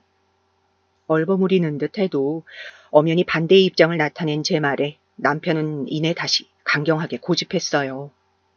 여보, 우리 딸들도 많이 컸고 부모로서 해줄 건 다 해줬다고 봐. 딸들 결혼 자금만 남겨두고 나머지로 시작해볼게. 내가 사업 시작한다 하니 어머니께서 도와주신다고 하네. 남편은 심지어 시댁에도 말해둔 상황이었습니다. 저는 여기서 더 남편을 막을 수 없다는 것을 깨달았어요. 세워둔 계획이며 한번 정한 일은 되돌리지 않는 고집이며 남편이 여러 면에서 이미 사업에 대한 생각이 너무나도 확고해 보였거든요. 그래서 이왕 시작한 거 잘해보라며 밀어주기로 했어요.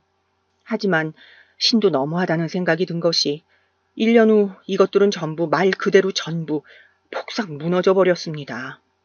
남편이 시작한 사업을 밀어주겠답시고 친한 지인이 접근을 했는데 그것이 알고 보니 뻔한 사기 수법이었던 것이고 사업을 해본 경험이 없던 남편은 순진하게 거기에 속아 넘어간 것입니다. 그렇게 단 6개월 만에 사기를 맞게 되면서 사업은 휘청거리기 시작했고 남편의 꿈은 꽃도 피워보기 전에 망해버리고 말았습니다. 그때의 제 심정도 그렇지만 남편의 심정도 크게 다르지 않았습니다. 너무 참담했죠. 어떻게 이 상황을 빠져나가야 할지 앞이 보이지 않더라고요. 눈앞이 캄캄하고 막막한 기분. 이 기분을 도통 어떻게 설명해야 할지. 하루아침에 망해버린 사업 이야기를 딸들에게조차 할 수가 없어 저희 부부 둘 다 망연히 서로만을 쳐다보고 있었습니다. 나이는 들었지. 돈 나올 구멍은 없지. 나중에는 딸들의 결혼자금 통장에까지 손을 댔기에 그 심정은 정말이지 말로 표현할 수가 없었습니다. 급기야 제가 정신과를 찾아 우울증 약을 복용하기에 이른 것이었죠. 게다가 시댁에까지 이미 돈을 끌어다 쓴 상황이기에 죄책감이며 슬픔이며 그 마음의 무게가 더 컸습니다. 아이고 어쩌면 좋으냐. 그러게 내가 당연히 그놈 사업하지 말라 했는데 이렇게 될 줄이야. 이제 그 빚을 누가 갚아준단 말이야. 몇 천도 아니고 둘 다 나이도 적지 않은데. 아휴, 내 탓이다. 내가 막았어야 했는데. 아니에요, 어머님. 이게 어떻게 어머님 탓이겠어요. 해야 하는 건 꼭 하고 마는 그의 성미 때문인걸요. 선택을 지지한 제 탓도 있고요. 다 제 탓이에요. 자괴감이 컸습니다. 그래서인지 시어머님께 괜찮다는 말도 나가지 않더라고요. 사실 원래는 어느 정도 경제적인 여유가 되었던 시댁이 시아버지의 잘못된 투자로 한번 크게 망한 뒤론 어머님께서는 사업에 사저도 듣기 싫어하셨는데 본인 아들이 그렇게 사업해서 또 집을 말아먹었으니 노이로제가 걸리신 것처럼 많이 괴로워하셨습니다. 저 역시 괜찮은 척을 할 여력조차 없었죠. 그런데 그렇게 몸져 누워있을 무렵 한 여자가 저를 찾아왔어요. 당시엔 딸애들까지 상황을 알게 되고 저희 집이 낡은 빌라로 이사가면서 더더욱이나 그 마음의 고통이 쓰라렸던 시기였는데요. 저와 남편 둘이 그 낡은 방 안에서 한숨을 푹푹 쉬어대고 있던 날, 여지없이 흐린 날씨였던 그날 아주 비싼 차가 빌라 앞에 서더라고요. 마침 위로 차원에서 저희에게 들린 딸들이 그 차를 보자마자 롤스로이스라고 하며 호들갑을 떨더군요. 그래? 아니 근데 저런 차가 왜 우리 빌라에 왔나? 신기하네. 못 보던 차인데. 그러게 엄마. 나도 도로에서나 봤지. 이렇게 가까이서 보는 건 처음이네. 차에 관심 없던 저도 그 차가 어떤 값어치를 하는진 알고 있었습니다. 놀라서 왜 이런 차가 여기 있지 하고 의문을 표하던 그때 그 여자가 내렸어요. 어딘지 모르게 낯이 있고 어디선가 본 것 같은, 하지만 어디서 봤는진 생각이 나지 않아 흐릿한 기억들을 곱씹어보며 생각에 한창 골몰했습니다. 그러나 그 여자가 단정하면서도 부유한 옷의 매무새를 만지며 걸어오는 그 순간 얼굴이 가까워지며 저는 알아보고야 말았습니다. 바로 20년 전 인연이 있었던 여자라는 걸요. 한 번 얽힌 인연이었지만 너무도 짙고 깊게 얽힌 인연이기에 도무지 잊을래야 잊을 수가 없었죠. 순간 제 눈에 눈물이 고였나 봐요. 딸들이 의아한 기색으로 왜 그러냐 묻더라고요. 그게 말이야. 엄마 아는 사람이에요? 아이고 따님이시구나. 안녕하세요. 언니를 잊을 수가 없어. 이렇게 왔어요. 오랜만에 뵙네요. 그리고 그 여자가 다가와 저를 향해 내민 서류 한 장에 남편은 놀라 주저앉아 버렸고 딸들은 눈물범벅이 되었습니다. 네, 그렇게 언제 그랬냐는 듯 먹구름이 걷히며 제 인생은 완전히 달라지고 말았습니다. 지금부터 해드릴 이야기는 바로 그 여인과 제 사이에 오갔던 아주 은밀하고 깊은 이야기예요. 부디 시간을 내어 끝까지 들어주신다면 감사하겠습니다. 이 여인과 제가 만났던 건 20년 전 한창 아이를 키우느라 바쁜 시기였어요. 첫애였기에 모르는 것도 많았고 육아 서적도 읽었지만 지금처럼 활발하게 육아 프로그램이며 그런 것들이 보급된 시기가 아니라 동네 아줌마들과 의견을 교류하고 나누는 것이 전부였죠. 저는 우리 딸들을 정말 잘 키우고 싶었답니다. 회사를 그만두고 전업주부로 전향한 뒤 제겐 전업주부로서 뭐랄까 나름의 임무라고 생각하는 것이 있었어요. 임무라고 말하기엔 이상하지만 바로 자식을 잘 키우고 남편을 잘 내조하는 것이 제가 생각하는 임무였답니다. 이것이 가난해지지 않는 길이라 생각했거든요. 지금 생각하면 이건 역시 어린 시절에서 온 결핍에서 비롯된 것인데 당시엔 그도 모르고 그저 열심히 애만 썼습니다. 제가 가장 신경 쓰는 것은 다른 사람의 시선이었습니다. 혹여나 우리 아이들이 빈티나 보일까봐 얼마나 신경을 썼는지 모릅니다. 실제 저희 집이 어느 정도 사는 집이었음에도 불구하고 저는 한 번 입은 옷을 일주일 안에 또 입히는 법이 없었고 아이 소풍날엔 과할 만큼 고급스러운 도시락을 만들어 선생님 것까지 준비해 가곤 했답니다. 체육대회 때엔 자처하여 햄버거나 간식들을 돌리기도 했고요. 그러니 불필요한 오해도 생기더군요. 학부모들 사이에서 제가 치맛바람이 센 여자로 소문이 났고 그것이 아이의 귀에도 들어가게 된 것이었어요. 그것 때문에 아이가 스트레스를 받아 하고 저에게와 원망 섞인 말들을 토로하더라고요. 저기 지연아, 엄마는 그런 게 아니고 엄마 말 좀 들어봐, 응? 엄마는 지연이가 친구들 앞에서 당당했으면 좋겠어서 그래. 기죽지 말고 당당하라고. 엄마, 나 옷도 내 맘대로 고르고 싶고 학원도 그만 다니고 싶어. 엄마 때문에 갑갑해. 숨 막힌단 말이야. 엄마가 옷 골라주는 건 우리 지연이가 좋은 옷만 입고 다녔으면 해서 그렇고 학원도 우리 지연이가 공부 잘하면 좋으니까. 공부 잘하면 대학도 잘 갈 거고 그럼 성공한 사람 되니 행복해질 확률도 높아. 엄마가 말했잖아. 시연이는 아무런 말 없이 잘 다니는데 지연이만 왜 그럴까? 시연이는 어리잖아. 엄마 됐어. 말하지 마. 듣기 지겨워. 그리고 나 대학 같은 거 안 가도 되니까 학원 끊어. 대학을 안 가도 된다니 그게 너 도대체 무슨 말이야. 우리나라 사회에서 대학 졸업증 없으면 굶어 죽으라는 거랑 똑같은 거야. 고작 초등학교 저학년의 아이 입에서 나오는 말이라기엔 너무도 명징하여 그 단어들이 푹푹 가슴에 꽂혀 들어왔습니다. 행복해질 미래를 이야기해주며 아이를 설득하기엔 이미 아이도 자신의 생각과 고집, 의견이 있는 나이가 되어 있었죠. 그리고 저 역시 제가 생각했던 부모의 이상상에서 많이 멀어지고 있었어요. 사실 어린 시절 제가 겪은 아픈 기억들 때문에 이러한 일이 벌어진 것이라는 걸 나중에야 알게 되었는데요. 먼저 저의 지난하고 지난했던 어린 시절부터 말씀드릴게요. 저의 어린 시절은 참 말로 꺼내기 어려운데요. 일단 집안이 찢어지게 가난했다는 게 가장 먼저 드릴 말씀이네요. 위로는 오빠가 한 명 있었는데 오빠는 공부보단 나가 노는 것에 늘 열중해 친정엄마 속을 많이도 애태웠고요. 막내 동생은 공부는 잘했지만 무척 내성적이고 상처를 잘 받는 성격이라 내면이 위태로운 아이였어요. 큰오빠와 막내 동상 성향이 완전 반대되었기 때문에 두 사람은 별로 사이가 좋지 못했고 그 사이에 껴있던 저는 막내 동생 쪽에 조금 더 가까운 편이었습니다. 막내 동생의 상처 잘 받고 연약한 마음을 누나로서 보듬어주는 쪽이었죠. 저희 집이 가난해진 건 아버지가 중풍에 걸려 쓰러지시면서부터였습니다. 그때부터 친정엄마는 중풍에 걸려 쓰러지신 아빠를 떠안으며 파출부 일로, 식당 일로, 나중엔 장사로 저희들을 키워내셨습니다. 엄마는 생활력이 강하신 분이었고 그 덕분에 저희가 길거리에 나앉지 않고 클 수 있긴 했지만 거기까지였을 뿐 가난이 해결되진 못했어요. 게다가 엄마는 자식 교육에 관해선 무지하신 분이었어요. 옛날엔 자식을 낳아놓기만 하면 알아서 큰다는 인식이 있었잖아요. 저희 친정엄마도 하루하루 벌어먹고 사는 것에 지쳐 자식들의 요구나 그런 것엔 별로 관심이 없었습니다. 당연히 정서적인 사랑이나 지지 같은 것들은 꿈도 꿀 수 없었죠. 그런데 여기에도 예외가 있었으니 엄마가 장남인 오빠의 말은 비교적 어느 정도 들어주시는 편이었다는 거였어요. 편애라면 편애였습니다.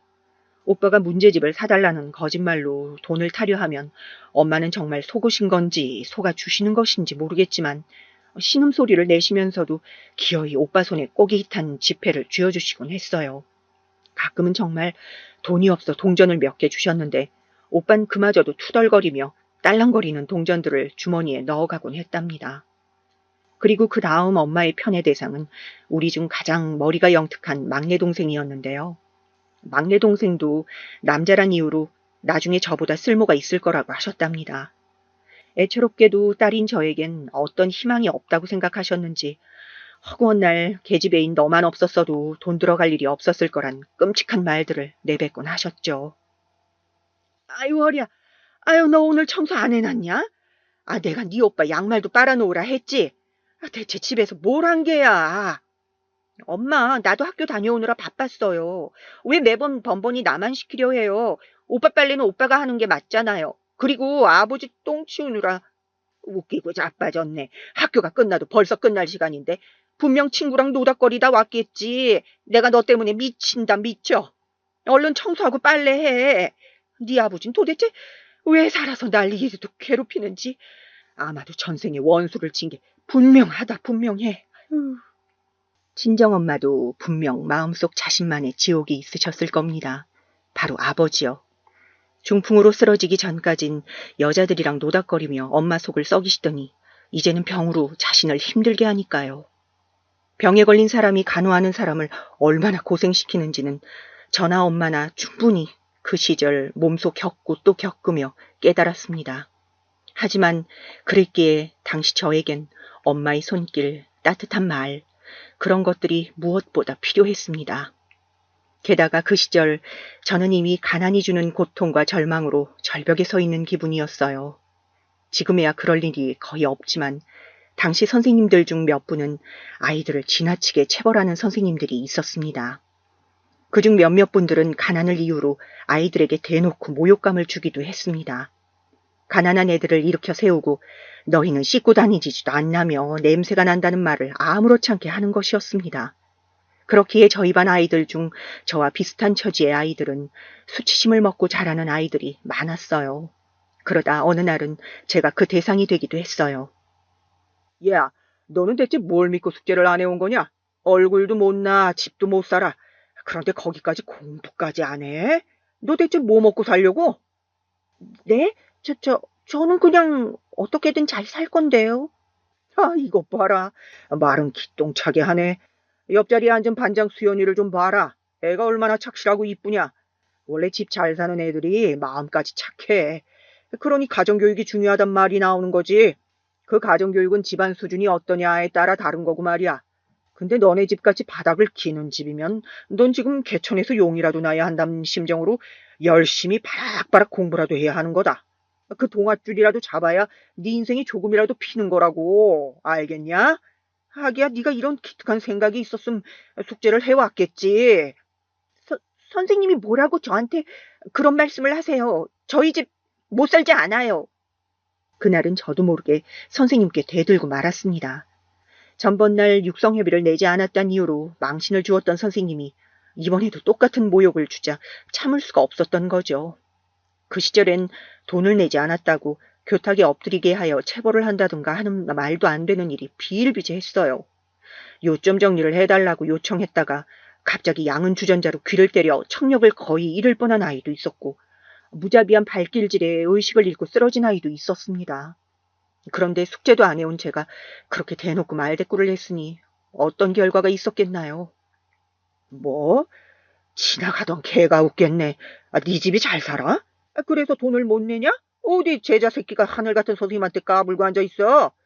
귀한 조언 알려주면 감사합니다 하고 받들진 못할 망정. 너 오늘 한번 죽어보자. 갑자기 그 선생님의 안색이 무섭도록 획 변하더니 소뚜껑만한 손으로 제 뺨을 내려치기 시작했습니다. 한 대가 아니었습니다. 2대, 3대, 쓰러지지 않기 위해 책상을 손으로 짚었지만 기어이 제가 쓰러져 바닥에 엎어질 때까지도 체벌은 계속되었습니다. 눈을 떴을 땐 제가 바닥에 엎어진 그 상태 그대로였는데 아이들은 하교했는지 저만 홀로 교실에 남아있더군요. 저를 때린 선생님조차 저를 남겨두고 그대로 퇴근을 하셨고요. 정신없는 와중에 비실비실 일어나 거울을 보니 입술이 터졌는지 핏자국이 선연하게 남아있었습니다. 가난하면 공부라도 잘해야 한다며 숙제 안 한 학생들 죽도록 팬 담임선생님. 지금이라면 경찰서에서라도 찾아갔겠지만 그 시절은 아이가 맞고 와도 그냥 맞을 짓을 했겠거니 하고 넘기는 부모들이 많았습니다. 슬프게도 저 역시 그 사실을 알고 있었기에 터덜터덜 집으로 돌아갈 수밖에 없었는데요. 버스비조차 없어 항상 집까지 늘 그 긴 거리를 걸어와야 했는데 그날따라 양볼이 땡땡 부어오르고 입술이 터진 채로 걸어가는 그 현실이 너무 잔인하더라고요. 그 후 학교 생활이 불편해진 건 말할 필요도 없어요. 한번 선생님에게 찍히고 나니 제가 무슨 말이나 행동을 해도 구박을 하고 못 살게 굴더라고요. 맞기는 싫어 꼬박꼬박 숙제는 해갔지만 그럴수록 외려 분하고 억울한 마음은 가라앉질 않더군요. 게다가 당시 저희 반에서 공부를 잘하고 집안이 좋았던 아이들이 저를 놀리기 시작하면서 마음의 병은 더 심해졌습니다. 그거 쥐죽은 듯 조용히 살았던 제가 한번 선생님한테 대들며 아이들의 입방아에 오르내리자 그 아이들의 레이더망에도 잡힌 모양이었어요. 그리고 그중 한 명의 부모님이 저희 엄마가 일하는 가게의 사장님이었기에 혹시라도 책 잡힐까봐 웬만하면 그의 주변으론 그림자도 비추려 하지 않았어요. 그런데 어느 날 양갈래로 머리를 묶어 다녔던 사장 딸내미가 저를 갑자기 엄마가 일하시는 그 가게로 불러내는 겁니다. 그리고는 참을 수 없는 짓을 하기 시작했어요. 저희 엄마를 손가락으로 가리키더니 너희 엄마 우리 엄마 가게에서 일하는데 알고 있지? 근데 더럽게 일 못하더라. 어디 그렇게 해서 돈 벌어먹고 살겠니? 우리 엄마가 월급 주는 거 아까워 죽겠대. 너가 자식으로서 말 좀 해드려라. 정신 똑바로 차리고 일하시라고. 뭐야? 너 말 다 했어? 그래, 다 했다. 왜? 못 살면 성격도 없는 줄 아니? 지고는 살지 못하던 성격의 저도 그 순간 꼭지가 돌아 머리채를 잡아버렸습니다. 당연히 그 애의 부모님들이 나와 저와 여자애를 떼어놓으시며 말리려 들었고요. 엄마조차 놀라 헐레벌떡 나오셔선 나중엔 손이 발이 되랴 저를 용서해달라 무릎을 꿇고 사장님 부부에게 빌기까지 하셨는데 하루아침에 해고되시고 말았습니다. 엄마는 그때 처음으로 따뜻한 말로 저를 감싸 안아주셨습니다. 나를 한 번도 딸로서 인정해주지 않은 엄마. 그런 엄마라고만 생각했는데 그날 제 손을 꼭 잡아주며 네 탓이 아니니 자책하지 말라고 머리채도 잘 잡았다고 하시는 엄마의 농담 섞인 말에 그만 엉엉 울어버리고 말았습니다. 저는 그날을 계기로 가난을 탈피하기 위해 진지하게 제 경로를 모색했어요. 그런데 답이 의외로 쉽게 내려지더라고요. 공부요. 인정하기 싫었지만 우리나라 사회에서 공부를 잘하면 좋은 대학에 가면 성공할 수 있는 확률, 즉 가난에서 벗어날 확률이 컸어요. 그래서 저는 그날로부터 미친 듯이 공부에 집중하기 시작했습니다. 물론 돈이 없었기에 물질적인 지원은 받을 수 없었어요. 그저 교과서를 열심히 보고 수업을 잘 듣는 것만이 답이었죠. 다행히 머리가 받쳐주었던 건지 한 1년 정도를 그렇게 매진하자 엄마의 기대였던 큰오빠와 막내 동생을 제치고 전교권에서 1등만 하는 아이로 올라가게 되었습니다. 신기하다. 내 뱃속에서 네가 나오다니? 엄마는 이를 두고 저런 말씀을 하시며 놀라셨어요. 하지만 여기서 제 꿈은 접히지 않았고 가야 할 길이 멀었다고 생각했기에 고등학교에 진학하고서도 어려운 형편에 버려진 문제집들을 주워가며 공부했습니다. 저를 안쓰럽게 생각하신 선생님 몇 분이 따로 방과 후에 불러 이것저것 가르쳐 주시기도 했지요. 피말리는 수험 기간이었지만 조용히 저를 응원해주는 친정엄마와 막내 동생의 도움이 있었기에 저는 전액 장학금으로 그토록 원하던 대학교에 진학할 수 있었습니다. 그날의 감상은 아직도 잊을 수 없죠. 드디어 내가 이 가난의 굴레를 탈피할 수 있겠구나, 끊을 수 있겠구나, 이런 생각들로도 가슴이 뻐근해지는 기분이었답니다. 저는 대학교를 다니며 틈틈이 과외로 돈을 벌었고 그걸로 생활비를 충당하여 최대한 집에 손을 벌리지 않으려고 했습니다. 그리고 무조건 좋은 기업에 취직하여 집에 생활비도 보태고 내 핏줄인 엄마도 모시려고 생각했었죠. 대학생활 동안에도 학점을 따느라 꽃다운 청춘을 길바닥에 버리듯 오로지 공부만 하긴 했지만 덕분에 원하는 회사에 붙어 남편까지 만나 결혼을 하게 되었어요. 돌이켜보면 참으로 치열했던 하루하루였습니다. 남편을 만나기 전까진 해도 하루가 어떻게 흘러가는지도 모르게 하루하루를 분단위로 쪼개 살았으니 말입니다. 다행히 남편이 안정적인 직장을 갖고 있었고 시댁 쪽이 부유했기에 저는 아이를 갖자마자 회사인 사직서를 내게 되었는데요. 결혼하고서 동생도 지원해주고 드디어 원하던 경제적인 자유를 얻게 되었다고 생각하자 온 짐을 내려놓은 듯 마음이 한결 가볍고 편해지더군요. 하지만 제 마음속 트라우마는 사라지지 않았었나 봅니다. 가난에 대한 결핍, 그것은 아이를 상처 주고 결국은 남편과의 싸움으로까지 번지고 말았습니다. 당신 너무 과한 거 아니야? 애가 원치 않으면 학원 끊어. 저 나이에 애가 학원을 6개씩이나 다니는 게 정상이야? 이러면 더 역효과만 날 뿐이라 했잖아. 내 딸 불쌍해 죽겠어. 아니에요, 여보. 지금은 적응이 안 돼서 그렇지. 조금 더 하다 보면 분명 적응될 거예요. 말이 되는 소리를 좀 해. 그리고 당신도 문제야. 학부모 상담 가는 것뿐인데 뭘 그렇게 신경 써? 여기가 사립초등학교도 아니고 일반 초등학교에 상담 좀 간다고 명품백을 사는 게 말이 다 돼? 아무리 내 월급이 안정적이어도 그렇지. 당신 내가 일하는 게 쉬워 보여? 나도 사회생활 스트레스 견뎌가며 버는 돈이야. 나도 회사 생활 해봤잖아요. 다 알아요. 다 아는데 그래도 가난하게 보이는 건 싫단 말이에요. 이왕이면 최대한 좋은 모습으로 가는 게 좋잖아요. 우리 딸 체면도 있고 나도 선생님을 처음 보는 건데 예의라는 게 있잖아요. 예의 같은 소리 하네. 그리고 무슨 딸 체면이야? 당신 체면이겠지. 당신 친정 가난하게 살아온 거 알아. 그래서 어떻게든 이해하려고 했는데 이건 해도 너무하잖아.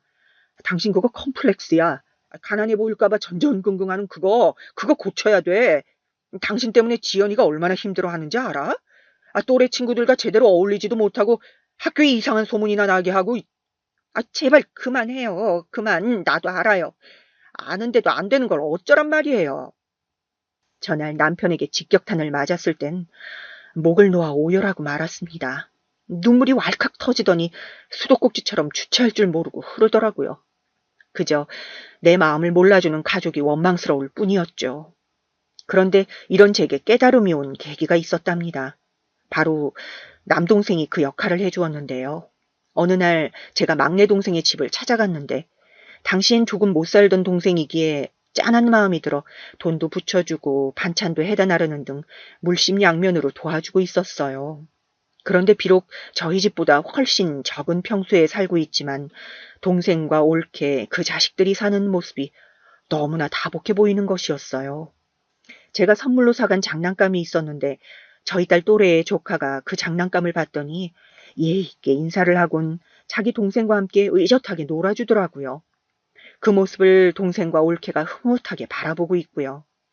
저희 딸아이는 어린 동생과 사이가 그저 그렇고 부모인 저와도 동생네처럼 저런 오붓한 대화를 하지도 않는데 그에 정말 반대되는 모습이었습니다. 올케는 집이 작아 민망하다며 그래도 좋은 식사를 대접하고 싶어 시장에서 몇 가지들을 사왔다고 조심스레 밥상을 내미는데 밥을 먹으면서도 머릿속은 다른 곳을 짚고 있었습니다. 왜 어째서 동생네 부부와 이런 격차가 벌어졌을까? 우린 왜 그 행복을 못 누리고 있는 걸까? 집으로 돌아오는 길에서까지 되짚어보게 되더라고요. 그리고 다름 아닌 그 원인은 저라는 것을 깨달았어요. 집에 도착하자마자 저를 보고도 쌩하니 바람소리를 내며 들어가는 딸아이와 남편을 보니 더욱 그런 깨달음이 찾아왔어요. 모두 어린 시절 가난에서 완벽히 벗어났다고 스스로를 설득하려는 부분에서 벌어진 일이었어요. 남편이 스트레스 받아 하는 걸 알면서도 집 대출을 늘려 무리해 큰 평수로 이사를 가고 우리 아이들이 경제적인 자유를 얻으려면 최소한 공부라도 해서 좋은 대학이라도 나와야 한다고 생각했던 것이죠. 그래서 학원이며 뭐며 그렇게 애들을 밖으로 돌리고 학교에도 최대한 좋은 옷만 입히며 되도 않는 사치를 일삼아가면서요. 이 밖에도 제가 저지른 짓들이 수도 없이 많더군요. 이런 행동들을 하면서도 스스로 잘했다고 치부했는데 그 모습들이 너무 부끄러워지더군요. 그때부터 저는 제 생활 환경을 비롯해 저란 사람을 완전히 바꿔야겠다고 생각했습니다. 그리고 잠깐 아르바이트 겸 마트에서 일을 하기로 결심했는데요. 남편은 굳이 못하러 그러냐 말렸지만 저는 그 시기 아이들에게서 눈을 돌리고 제 삶의 활력도 다시 찾을 겸 하여 일을 하는 게 좋다고 생각했습니다. 굳이 마트를 선택한 이유는 동네 친구가 그 마트를 운영하고 있었기 때문이었어요. 일을 해보니 몸은 좀 고되고 힘들었지만 같이 일하는 사람들과 소소하게 담소 나누고 하니 마음이 허기지지 않더라고요. 예상대로 사회생활을 하니 에너지가 밖으로 돌면서 전보다 집안 살림엔 소홀해졌지만 아이들과의 관계나 남편과의 관계는 더욱 좋아졌고요. 그러던 어느 날 마트에서 그 여자를 만나게 되었습니다. 사연의 주인공인 그 여자를요. 다소 한가한 시간대 만삭의 임산부가 불편한 걸음으로 마트 안을 들어오더니 열심히 눈으로 무언가를 고르고 있더라고요. 가방을 들고 왔는데 군데군데 찢어진 가방이라 눈에 띄었습니다. 또 그 시간대가 손님이 없기도 하고 배가 꽤 나온 임산부였기에 자연스레 시선이 갔는데 그때 그 여자가 예상치 못한 돌발 행동을 하더라고요. 바로 바나나를 집더니 가방 안으로 쓱 넣어버리더군요. 그리고 빠르게 주변을 살피더니 그대로 밖으로 나가버렸습니다. 순식간에 일어난 일이라 저도 눈 뜨고 그걸 꿈뻑꿈뻑 쳐다보고 있을 수밖에 없었죠. 일단 시제가 비면 안 되기 때문에 허겁지겁 그 여자를 찾아 나섰는데 골목길로 들어서고 있더라고요. 그 와중에 누가 자기를 쫓아오는지 겁이 났는지 뒤뚱거리는 걸음인데도 무척 빨랐습니다. 저는 일단 그 여자를 붙잡기 위해 저 역시 빠르게 달려갔는데 골목길로 들어선 순간 그만 걸음이 멈춰지고 말았습니다. 그 여자가 가방에서 꺼낸 바나나 하나를 허겁지겁 먹고 있더라고요. 얼마나 허기가 졌는지 과육덩어리들이 입술에 묻은지도 모르고 정신없이 먹어치우는데 차마 그 여자에게 다가가 바나나 값을 계산해달라 말할 수가 없었습니다. 그런데 한참을 바라보고 있던 그때 젊은 여자가 저를 발견하곤 놀라 바나나를 바닥에 떨구더라고요. 덩달아 죄인처럼 고개까지 푹 숙이더니 손을 달달 떨기 시작했습니다. 그 모습이 안타까워 저는 최대한 조심스레 다가가 경계하지 않아도 괜찮다는 듯 접근했어요. 괜찮아요. 그 바나나 내가 계산할게요. 아기가 많이 배고팠나 봐요. 얼마나 먹고 싶었으면 그랬을까. 보아하니 막달은 된 것 같은데. 죄송합니다. 정말 죄송합니다. 아이고, 그런 말 마요. 그때면 밤에 잠도 잘 못 자고 몸도 붓고 힘들 텐데 고생이 많네요.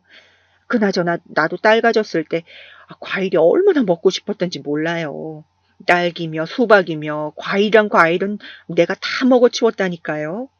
애 갖기 전엔 입에도 잘 안 되던 것들이 신기하게도 임신을 하니 그렇게 땡기더라고요. 저 스스로도 놀랄 이야기들이었어요. 왜 제 입에서 갑자기 주저리 그런 말이 튀어나갔는지. 그런데 그 젊은 임산부가 민망해할까봐 괜스레 제 얘기를 늘여놓게 되더라고요. 어느새 그 여자도 마음을 놓았는지 슬슬 저와 눈도 맞추고 손을 떨지도 않아 안심이 되었습니다. 그리고 그 틈을 타 자세히 여자의 몸을 관찰하게 되었는데 임산부가 배만 나와 있고 한동안 먹지 못했는지 팔다리가 앙상하게 말라 있더라고요. 순간 여러 생각들이 스쳐 지나가며 어떤 사정이 있길래 이런 상황에 처해져 있을지 조심히 젊은 여자가 처한 상황들을 더듬어 보게 되었습니다. 젊은 여자는 긴장이 풀렸는지 어느새 바나나를 낡은 가방에 주워 담고 가려 했지만 붙잡은 건 제 쪽이었어요. 아기 성별이 어떻게 되어요? 저는 딸이에요. 어머나, 엄마 닮았으면 아주 이쁘겠네. 남편은 뭐라고 해요? 딸이라니 좋아해요? 아무렇지 않게 물은 질문이지만 되돌아온 답변에 멈칫하고 말았습니다. 남편은 없어요. 그냥 제가 낳고 싶어 낳는 거예요. 걱정돼요. 아빠 없는 아이라고 놀림받을까 봐. 그래도 소중한 아이니까 잘 키울 거예요. 어떻게든. 아이고, 도와줄 친정엄마는 있는 거예요? 친정엄마라도 근처 사시면 좋을 텐데. 그러자 젊은 여자는 조용히 고개를 흔들며 아무도 도와줄 수가 없는 상황이라고만 짧게 설명한 뒤 이내 부끄러운 비밀을 흘렸다는 듯 고개를 푹 숙였어요. 그리고 찢어진 가방에 담긴 바나나를 조심스레 다시 넣으며 고맙다고 인사를 하고 자리를 뜨는데 저도 모르게 발에다 주겠다며 일어서게 되었습니다. 안 그래도 된다는 손길까지 뿌리쳐가면서요. 마트를 너무 오래 비워 혼이 나겠다는 생각도 들었지만 임산부를 이렇게 그냥 보내는 게 마음에 걸렸거든요. 젊은 여자가 살고 있던 집은 그 동네의 오래된 빌라 반지하방이었어요.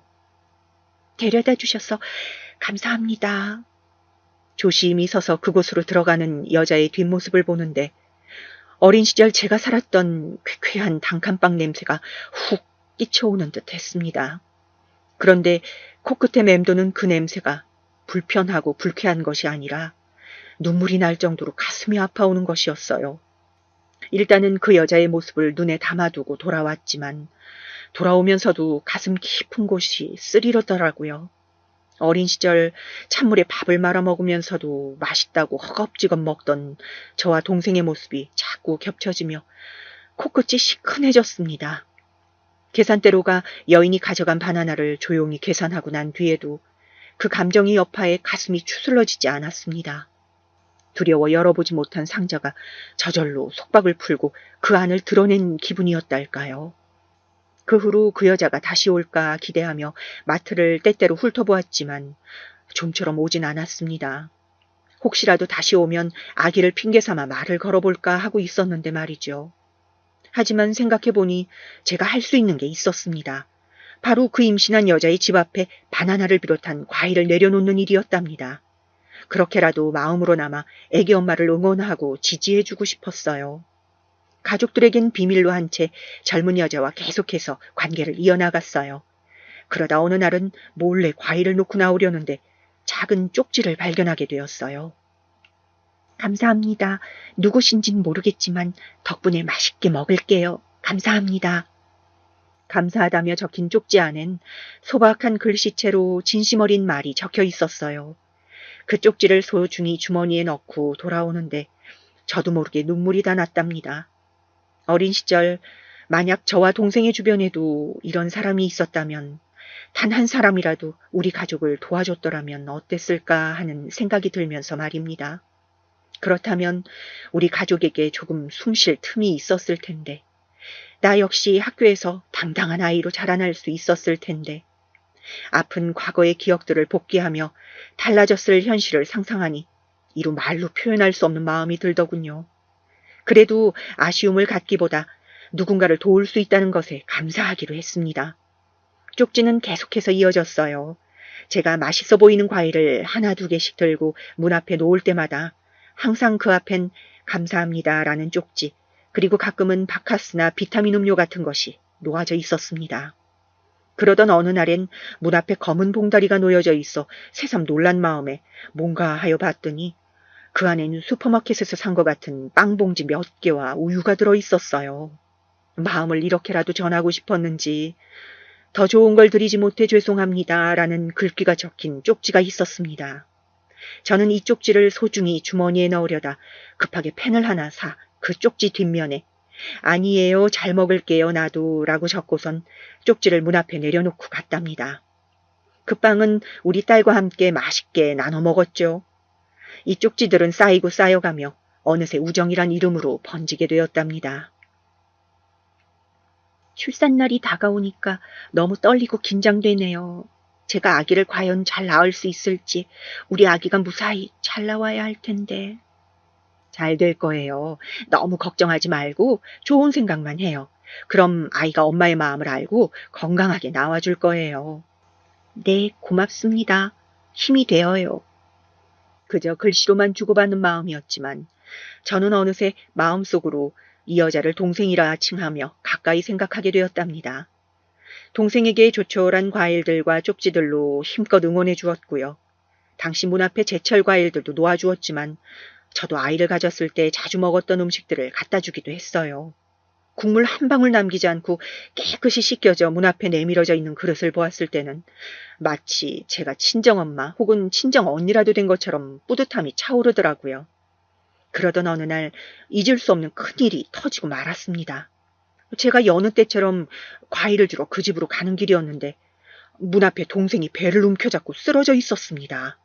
너무 놀라 급하게 119를 불렀지만 기다리는 동안에도 동생은 계속 신음소리를 흘렸고 초조한 마음에 손까지 달달 떨렸어요. 이마를 만져보니 불덩이였습니다. 혹시라도 심한 감기라면 태아에게도 문제가 될 수 있기 때문에 더 불안했어요. 다행히 빠르게 구급차가 도착해 동생과 함께 병원으로 향하게 되었는데 그 안에서 얼마나 기도를 올렸는지 모릅니다. 동생은 계속해서 신음소리를 흘리더니 그 와중에 아가야 라는 말을 내뱉군요. 극심히 아픈 와중에도 뱃속의 아기가 걱정이 되었나 봅니다. 저는 동생의 손을 꼭 잡아주며 조금만 버텨달라 말했어요. 곧 병원이에요. 곧이에요. 조금만 기다려요. 동생은 알아들었는지 실눈을 떠 저를 바라보며 고개를 살짝 끄덕였어요. 그리고 힘주어 제 손을 잡는 것으로 대답을 대신했습니다. 동생이 응급실에 옮겨지고 검사를 받는 동안 저는 보호자로서 함께하게 되었습니다.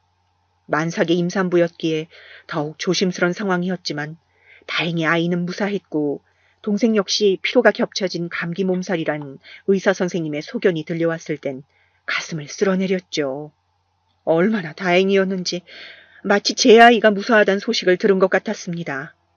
그런데 의사 선생님께서 임신을 코앞에 두고 계시는데 일을 무리해서 하시면 안 된다고 하시더군요. 그 말에 동생은 죄송해요. 붙여야 할 돈이 있어서 라고 조용히 속삭이더군요. 짐작가는 바론 동생은 그 몸으로도 일을 하는 것 같았습니다. 그리고 그때 저는 기운을 차린 동생 앞에서 허심탄회한 말들을 늘어놓게 되었어요. 남편 없이 아이를 낳는다고 했죠. 그 생각 계속 해봤는데 정말 대단한 것 같더라고요. 도와줄 사람 없이 그렇게 아이 낳겠다는 결정 쉽지 않았을 텐데 나 그냥 편하게 내 얘기해도 되나요? 동생이라고 생각하고 그래도 되나? 사실 이미 동생이라고 생각하고 있었거든요. 네, 괜찮아요. 나는 다행히 우리 딸 낳을 때 남편도 있었고 친정엄마도 계셨어요. 우리 친정엄마하고 나는 애증의 관계이긴 했지만 애 낳을 땐 그래도 엄마 생각이 나더라고요. 막달쯤 되면 몸도 무겁고 걷는 것도 힘들고 호르몬 때문에 감정도 오락가락해요. 그러니까 혹시라도 너무 힘들다 싶어도 아이 생각해서 참고 버텨봐요. 낳고 나면 아이가 또 삶의 희망이 되어주더라고요. 애기 엄마한테도 분명 그럴 거예요. 신이 모든 곳에 존재할 수 없기 때문에 엄마를 내려주셨다는 말도 있잖아요. 애기한테는 엄마밖에 없으니까 힘내야 해요. 무슨 일이 있어도 말이에요. 왠지 모르게 마음이 가서 이런 말 저런 말 다 하게 되네. 어쨌든 응원할게요, 동생. 무슨 이야기를 하는지도 모르고 저는 한참을 그렇게 주절주절 떠들었습니다. 동생은 조용히 제 이야기를 듣다 고개를 끄덕이더라고요. 실은요, 세상에 저만 혼자 남았다고 생각하니 너무 막막했는데 감사해요. 말씀 하나하나 다 힘이 되어요. 정말 감사합니다. 동생은 아픈 친정엄마의 병원비를 붙이기 위해 작게나마 집에서 소일거리를 하고 있었다며 몸도 마음도 지쳐갔는데 덕분에 기운을 얻었다면서 자신의 이름이 수키라고 전해주었어요. 수키예요, 언니. 제 이름. 속삭이듯 들려오는 동생의 대답에 작은 미소를 띠며 손을 더 꽉 붙들어 주었습니다. 동생은 잠깐 의식을 되찾다 다시 깊은 잠에 빠졌고 저는 더 이야기를 나누진 못하고 대신 병원비만 납부해주곤 떠났습니다. 하지만 내내 아쉬운 마음이 가득했어요. 마트 일을 하다가도 문득문득 집에서 밥을 하다가도 문득문득 동생 생각이 났죠. 연락처라도 주고받을 걸 하는 후회가 들었어요. 그걸 남편에게만 슬쩍 털어놓았더니 뭘 고민해? 당신 이럴 땐 이상하게 소심하네. 찾아가 보면 되지. 지금쯤이면 애도 낳았을 텐데 선물이라도 들고 한번 가봐. 하면서 이쁜 출산 선물을 사라며 현금까지 쥐어주더라고요. 저 역시 이쯤 되면 출산을 하고 남았을 시기란 생각에 가슴이 철렁해 서둘러 그 집을 찾아갔습니다. 그리고 늘 쳐다보고만 왔던 그 집의 문을 똑똑 두드렸습니다. 동생이 놀랄 얼굴을 상상하면서 말입니다.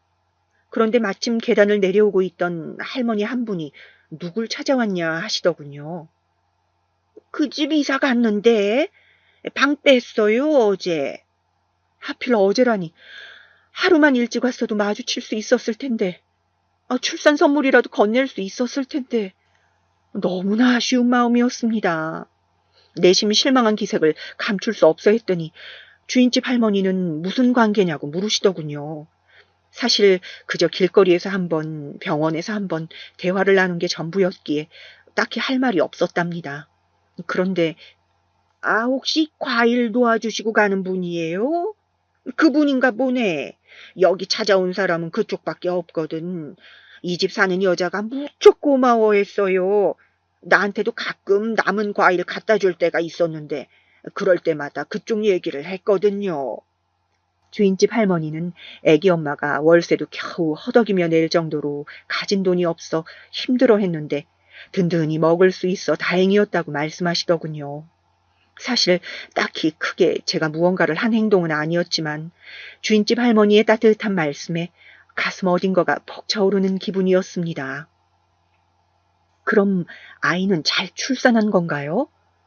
아이도 잘 출산했고 그 애기 아빠라는 남자가 찾아와서 떠난 거니 너무 걱정 마셔. 애기 아빠가요? 아이고 다행이네요 정말. 미혼모로 살아갈 거란 말을 들었는데 너무 다행이네요. 제가 동생에 대해 들을 수 있던 소식은 거기까지였습니다. 다만 돌아오는 길 전 조용히 동생이 아이와 함께 무사히 잘 살아갈 수 있기를 기도했습니다. 만약에 신이 있다면 그 동생이 부디 잘 살아갈 수 있길, 그 길을 굽이굽이 잘 살펴주시기를 부탁드렸어요. 제게 다복한 가정이 온 것처럼 그 동생도 그런 가정을 만들며 살 수 있기를 바랬답니다. 왠지 어린 시절의 저와 같이 느껴졌기 때문입니다. 그렇게 저는 짧지만 강렬했던 인연을 경험하고 곧이어 마트 아르바이트를 그만두게 되었어요.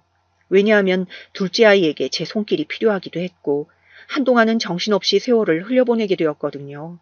그러다 보니 자연스레 동생을 조금씩 잊어갔지만 아주 가끔씩은 동생이 어떻게 지내고 있을까 문득 골목길에서의 추억을 꺼내보곤 했습니다. 하지만 이렇게 예상치 못한 순간 제 앞에 있다는 사실이 너무나 충격적이었죠. 저기 어떻게 나를 찾아온 거예요? 은인이신 언니를 진작 찾았어야 했는데 시간이 너무 오래 걸렸죠. 죄송해요. 언젠가 찾아봐야지 하고 생각만 하고 있다. 최근에 제 딸이 저에게 그러더라고요. 언니에게 감사 인사를 하러 가자고요. 그래서 오게 됐어요. 인사해, 정이야. 안녕하세요. 어머, 네가 그 아이구나. 아이의 얼굴도 본 적 없지만 뱃속에 있던 아이가 이렇게 무사히 살아나와 존재를 마주한다는 것 자체가 감동스러웠습니다. 어엿한 숙녀가 되어 있던 아이는 제게 씩 웃으며 항상 고마움을 잊지 않고 살았다고 말해주더군요. 제 엄마를 많이 닮은 외모에 말투까지 씩싹싹해 절로 웃음을 자아내는 아이였습니다. 언니 은혜 잊지 않고 있었어요. 언니가 아니었다면 저 그날 어떻게 됐을지 몰라요. 응급실로 가면서 내내 제 손 잡아주셔서 너무 감사했어요. 동생이 응급실 이야기를 하며 당시의 기억을 하나하나 꺼내놓는데 저는 그야말로 눈물이 핑 돌아 내내 울음을 참으며 고개를 끄덕일 수밖에 없었습니다. 그러면서 저는 당시의 동생의 사정에 대해 더 상세히 자세히 알게 되었습니다. 그 후 동생은 멀리 떠나 어느 지역에 정착하게 되었고 거기서 남편과 함께 사업을 시작했다고 합니다. 딸아이를 어떻게든 먹여 살려야겠다는 생각에 밤낮 가리지 않고 시작한 사업이 성공하기까진 무려 10년의 시간이 걸렸는데 힘들 때마다 간간히 제가 해주었던 말이 떠올랐다고 합니다. 아이에겐 엄마뿐이니 어떻게든 힘내라는 말. 힘들 땐 그 한마디가 자신의 나약한 정신을 채찍질해주고 다시 앞으로 나아갈 수 있는 힘이 되어주었다고요. 아마 언니가 해주었던 그 말이 없었다면 글쎄요. 제가 이렇게 강인한 엄마가 될 수 있었을지 모르겠어요. 그럼에도 언니를 일찍 찾지 못한 것은 너무나 죄송해요. 애기 아빠와 갑자기 사별하고 딸도 몸이 아프면서 이런저런 일들이 터지다 보니 제 인생 흘러가는 거에 너무 휩쓸리듯 살고 말았네요. 그럼에도 언니와 있었던 일들을 한 번도 잊은 적이 없었어요. 그러면서 동생은 제게 그날의 은혜라며 자신이 가지고 있는 땅과 건물을 제 명의로 해주겠다는 서류를 가지고 왔습니다. 선뜻 이 재산을 덥석 받아야 할지 고민이 되었다만 동생은 자신의 마음이라며 받아달라 재차 말하더군요. 형편이 형편이었던지라 그 재촉에 못 이기는 척 재산을 받았고 지금은 현재 동생이 얻어준 집에서 오가며 막역한 사이로 지내고 있답니다. 어느 정도 나이 든 시점 변변찮은 친구 없이 지내 외로웠던 시기였는데 이렇게 좋은 동생을 다시 만나 인연으로 이어갈 수 있는 지금의 현실에 감사한 마음입니다. 또 장사도 잘 되고 있으니 동생의 마음 씀씀이와 깊은 호의에도 고마움을 표하고 싶고요. 제 이야기 아마 믿기지 않는 분들도 많으셨을 텐데 사실 저조차 아직 실감이 안 날 때가 많답니다. 세상엔 이런 인연도 존재하는 건가 봅니다. 그럼 지금까지 이야기 들어주신 분들에게도 행운과 행복이 함께하는 하루가 되시길 바라며 마무리하겠습니다.